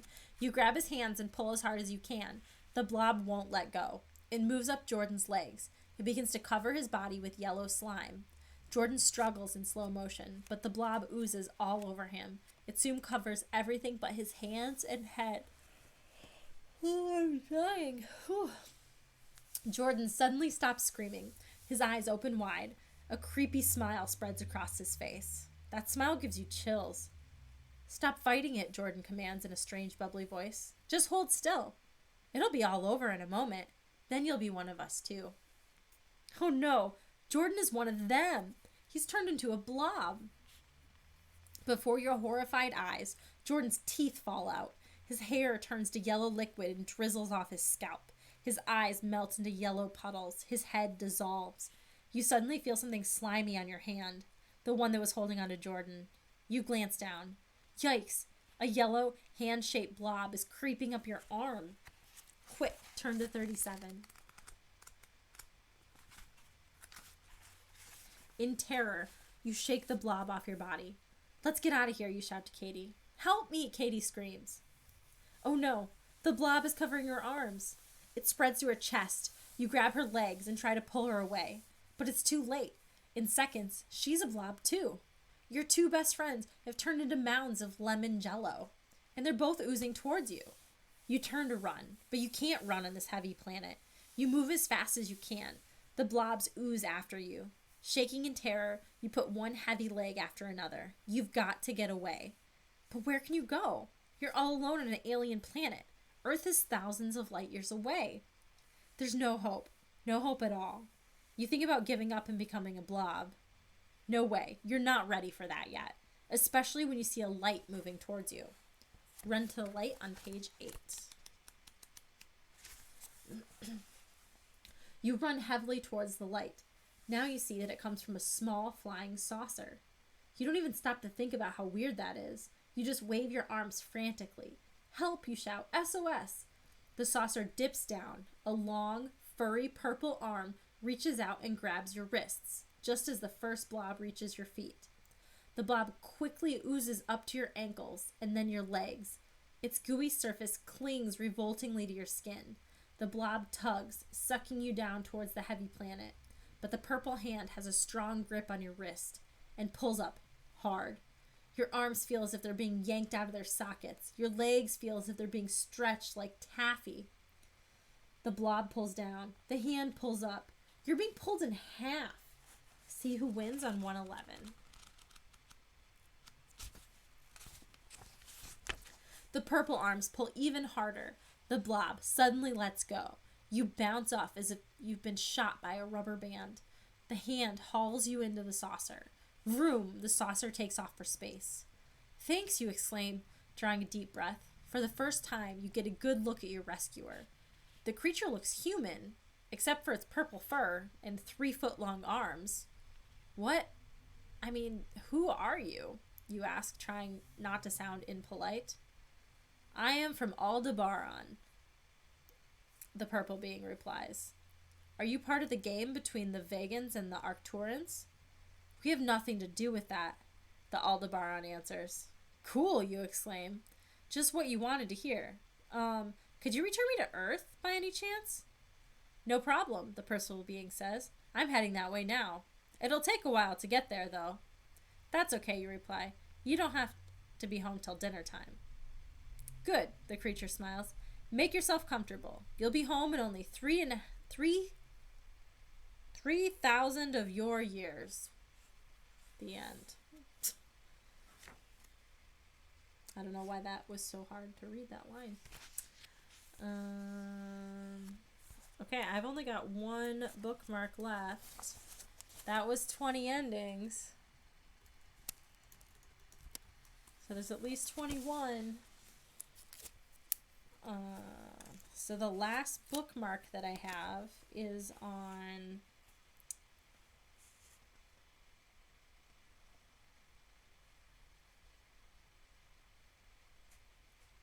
when we first got onto the spaceship, we could choose to fight the alien or try to go through the escape hatch. So we tried to fight the alien. That's when we threw all like the boxes at it and stuff. So we're going to try to go through the escape hatch on 28.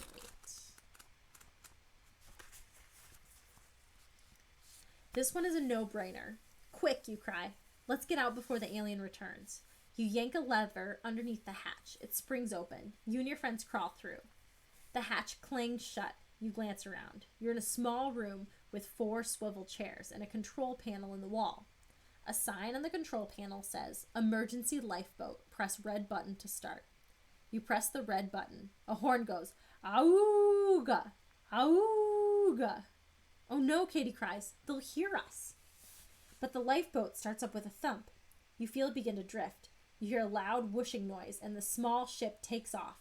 You glance through the porthole. "We did it," you exclaim. "We got away." Your small craft is pulling away from the huge alien ship. From here, the alien ship looks like a big blimp. The lifeboat moves farther and farther from the alien craft. Soon, the big ship is just a speck in the distance. You're adrift in space. Drift to 105. See, that's even more terrifying to me than aliens, is the idea of just being like adrift in space. Like, I do not like that idea. It doesn't take long to figure out the lifeboat's controls. Black buttons fire the engines. You steer with a joystick. "Cool," Jordan says. "This thing is easy to drive." "Yeah, right," Katie murmurs. "But where can we drive to? We have no idea where we are. Or where Earth is from here," you add. "How will we ever get home?" You gaze out of the porthole. A pinpoint of light in the distance grows bigger. Soon, you can see it's another spacecraft shaped like an X. It's completely different from the other alien ship, you point out. Maybe the people in this ship can tell us how to get back to Earth. It's worth a try, Katie agrees. What do we have to lose? A button on the control panel is marked hailing frequency. You press the button. The X-shaped spacecraft instantly veers towards you. It pulls up alongside the lifeboat. You feel a jolt as the big ship locks onto the lifeboat. Whoosh, air cycles into the hatch. A moment later, the hatch opens. See who's there on page 14.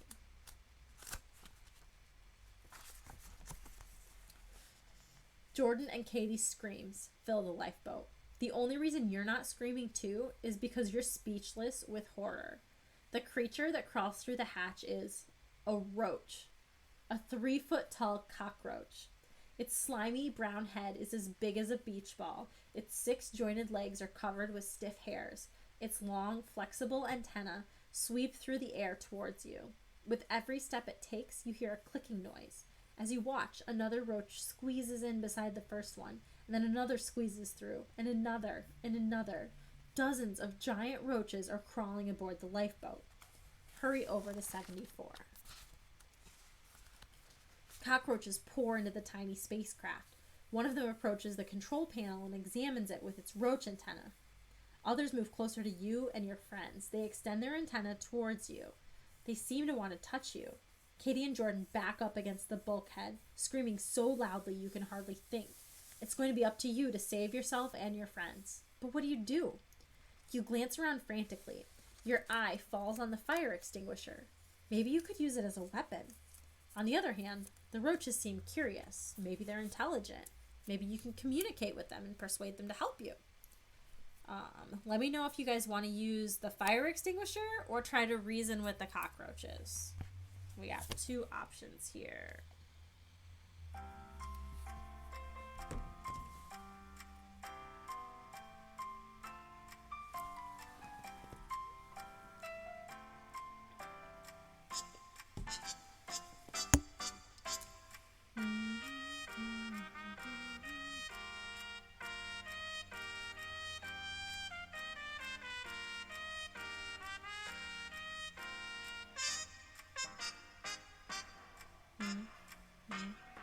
Nobody's telling me what they want. The polls aren't working, so you gotta tell me some stuff. No, you can't vote. The voting is broken. I'd have to restart the stream, and I don't want to break the stream. So we can either use the fire extinguisher to try and escape, or try and reason with the cockroaches. I got 1 vote for each. I got 2 votes for the fire extinguisher. 3 votes for the fire extinguisher. And 1 for reasoning. Any more votes?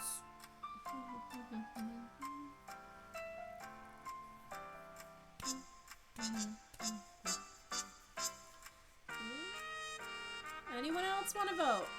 I got like 4 votes and 9 viewers. Somebody's not voting. Vote. Vote. No?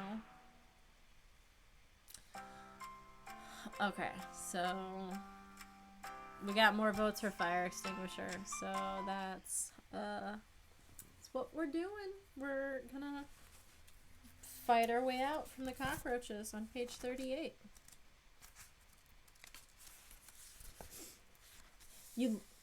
The lead roach reaches for you. You grab the fire extinguisher. You aim it at the big bug. Back off, bug, you scream, and press the handle.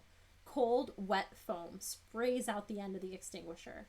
The cockroach makes a high-pitched screaming noise. It scrambles out of the way. Foam splashes some of the other roaches. They all panic, crawling up the walls and skittering across the ceiling. You keep spraying the fire extinguisher. Katie and Jordan cheer you on. Roaches scuttle everywhere in a panic. Several of the giant insects bump the lifeboat's controls. The small ship lurches and bounces like a toy boat in a flood. Finally, all of the roaches squeeze through the hatch to their own ship. Quickly, you slam the hatch shut, but the lifeboat is spinning out of control. Turn to page 109. I'm just like, how does this like strange alien spacecraft have like a normal human fire extinguisher? I feel like there's got to be some sort of like space safety stuff. The lifeboat bobs around you so much you feel dizzy and sick. Make it stop, you beg. Katie lurches towards the controls. She grabs hold of the pilot's seat and pulls herself up to the control panel.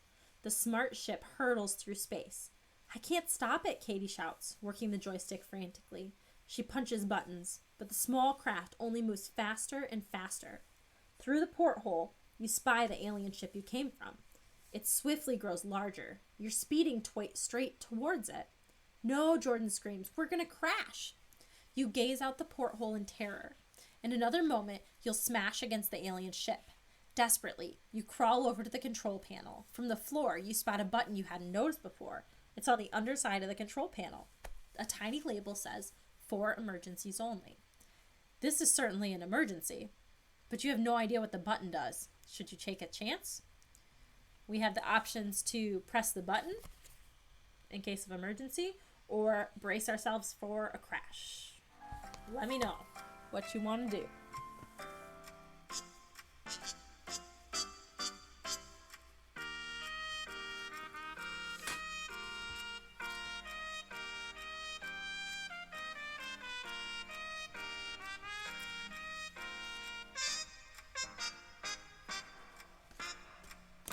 I got 1 vote. I know there's at least 4 more of you here that can vote.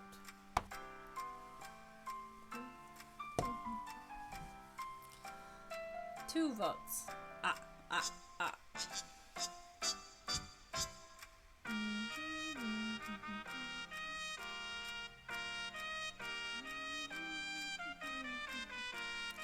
Okay, 2 votes for button, 1 vote for crash. I need Ashley, and I need Bree,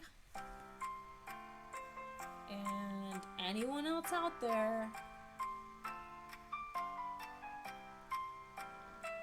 Tim, if you're still here. Oh, my voice is failing. I need more votes. Where are you? Okay, Ashley voted for the button. So I got 3 buttons and 1 crash. Anybody else? Bree? Tim? Anyone? Tim voted for 1. For the button. Okay. That's a majority. We're gonna go with the button. This is for sure an emergency. Page 103. We thought we were done, but we aren't done. There's no time to think. You jab at the emergency button. Click. The hatch pops open. Whoosh! Air begins to rush in from the cabin. A computer voice blares from the console. Emergency hatch release activated. 10 seconds to total vacuum. All the air is escaping, Jordan yells in terror. Shut the door, Katie cries. Quickly, you press the button again. Nothing happens.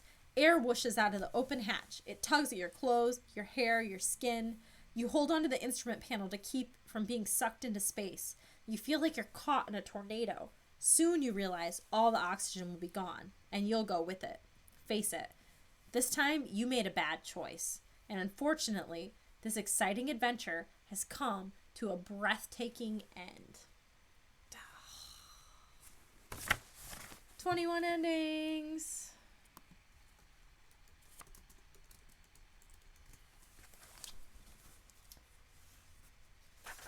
Cool. Okay. We'll try the bracing ourselves for a crash instead. Page 30. We're going to crash, you scream, as the alien ship fills the porthole. You close your eyes. You can't watch. Wait, Katie shouts. What's that? You open your eyes. A bright beam of blue light shoots out from the alien spacecraft. It encircles your little ship. The lifeboat slows down. It stops spinning. A big cargo bay slides open in the alien spacecraft. The lifeboat moves towards the opening. It's a tractor beam, Jordan cries. We're saved. What do you mean we're saved? You snap. You punch frantically at the controls, but you can't get free of the blue beam. We're right back where we started, and now we have to fight the alien. Crawl back through the hatch onto page 48.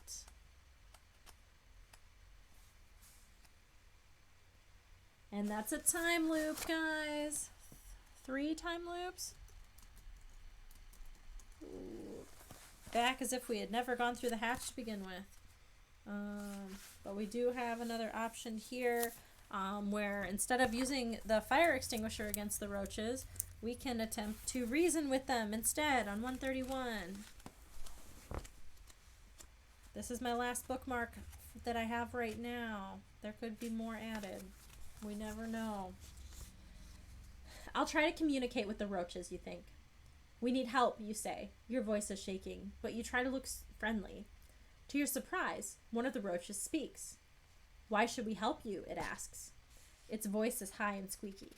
This is our territory. You speak English? Jordan gasps. How? Also, I'm just going to say that they didn't question why any of the other aliens could speak English. Just saying. We monitor your television broadcasts, the bug replies. Especially the cooking shows. Very interesting. Whoa, you're having a conversation with a bug. Yuck. Still, you've got to try. We're stranded here, you tell the roach. Can you tell us how to get back to Earth? The spokesman, make that spokes roach, moves closer to you. 2 of its hairy claws suddenly shoot out and grab you. Ow, you yell. The claws have sharp edges like a saw. 2 other roaches seize Katie and Jordan. All 3 of you scream and struggle, but the roaches are strong. They carry you into their ship and lock you in the brig. A few days later, the X-shaped ship arrives at the roaches' homeworld. Check it out on 59. We just sat down there for days. They didn't tell us what happened. 6 roach soldiers hustle you, Jordan, and Katie off the spaceship. They march you to a door with a red light over it. What are you going to do with us? Jordan stammers.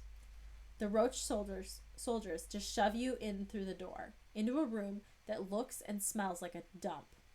Here you are. Excellent. A truly enormous roach scurries towards you, ticking off items on a clipboard. Take a seat. We'll start taping the program in a minute. Taping, you repeat, totally confused? Yes, we're making a cooking show, the huge bug beams. It's called Garbage Magic. Today, the chef will make stir-fried coffee grounds and moldy lettuce pie. It's our very first TV program. You 3 humans are our TV experts. Gross. I mean, great, Katie murmurs with a sickly smile. What can you do? You're trapped light years from home in a world ruled by giant roaches. If they want you to help them make insect TV, you have to obey them, no matter how gross it is. Well, Madame Zapp warned you that there were bugs in the program. I guess she wasn't kidding. The end. That's 22 endings.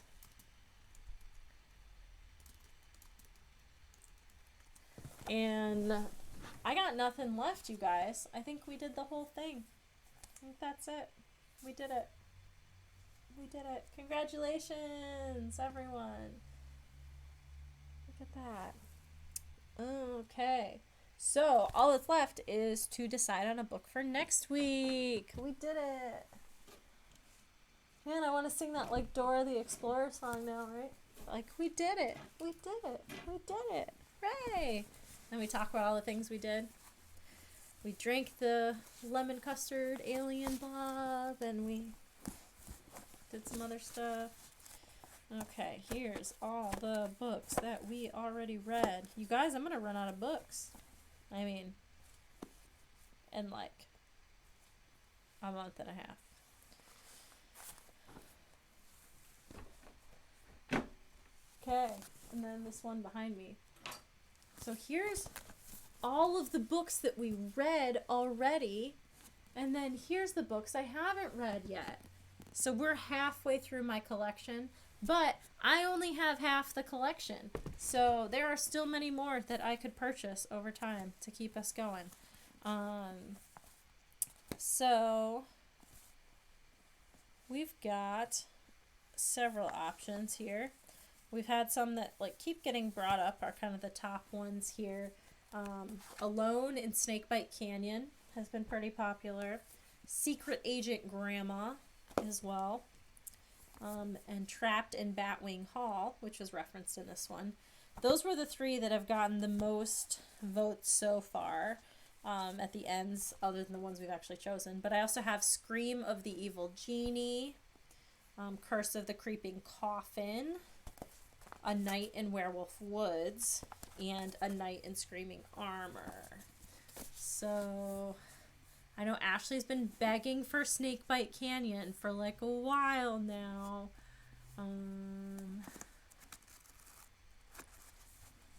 I got 2 votes for Secret Agent Grandma though, but I know there's a couple more people that can vote here. So give me some more votes.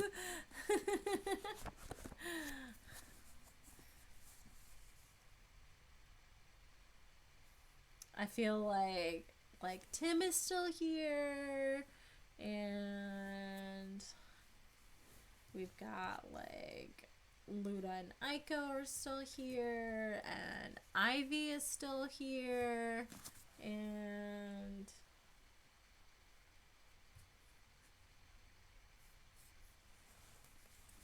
some more. Oh, they're coming around. Okay. Okay, I feel like we maybe got 4 people to say that snakes are cool. We going for Snakebite Canyon, you guys? Is this it this week? Finally? Finally?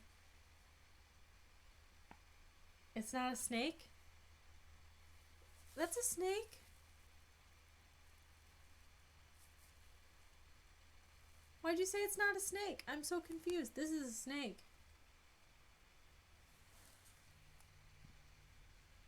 Oh, okay. I get it.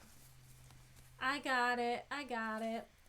Okay, so let's see. This guy is man, there was a fan club you used to be able to join. I don't have that.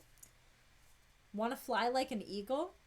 Better yet, want to be an eagle or a bear or a fish? Then check out the souvenir shop in Snakebite Canyon. They've got a pair of dried up snake eyes with the power to turn you into a real animal. Maybe you like to buy a map of the lost gold mine. You could strike it rich. Or you could get attacked by a giant kid-eating spider. The choice is yours in this scary Goosebumps adventure that's packed with over 20 super spooky endings. Okay, let's do the interior one.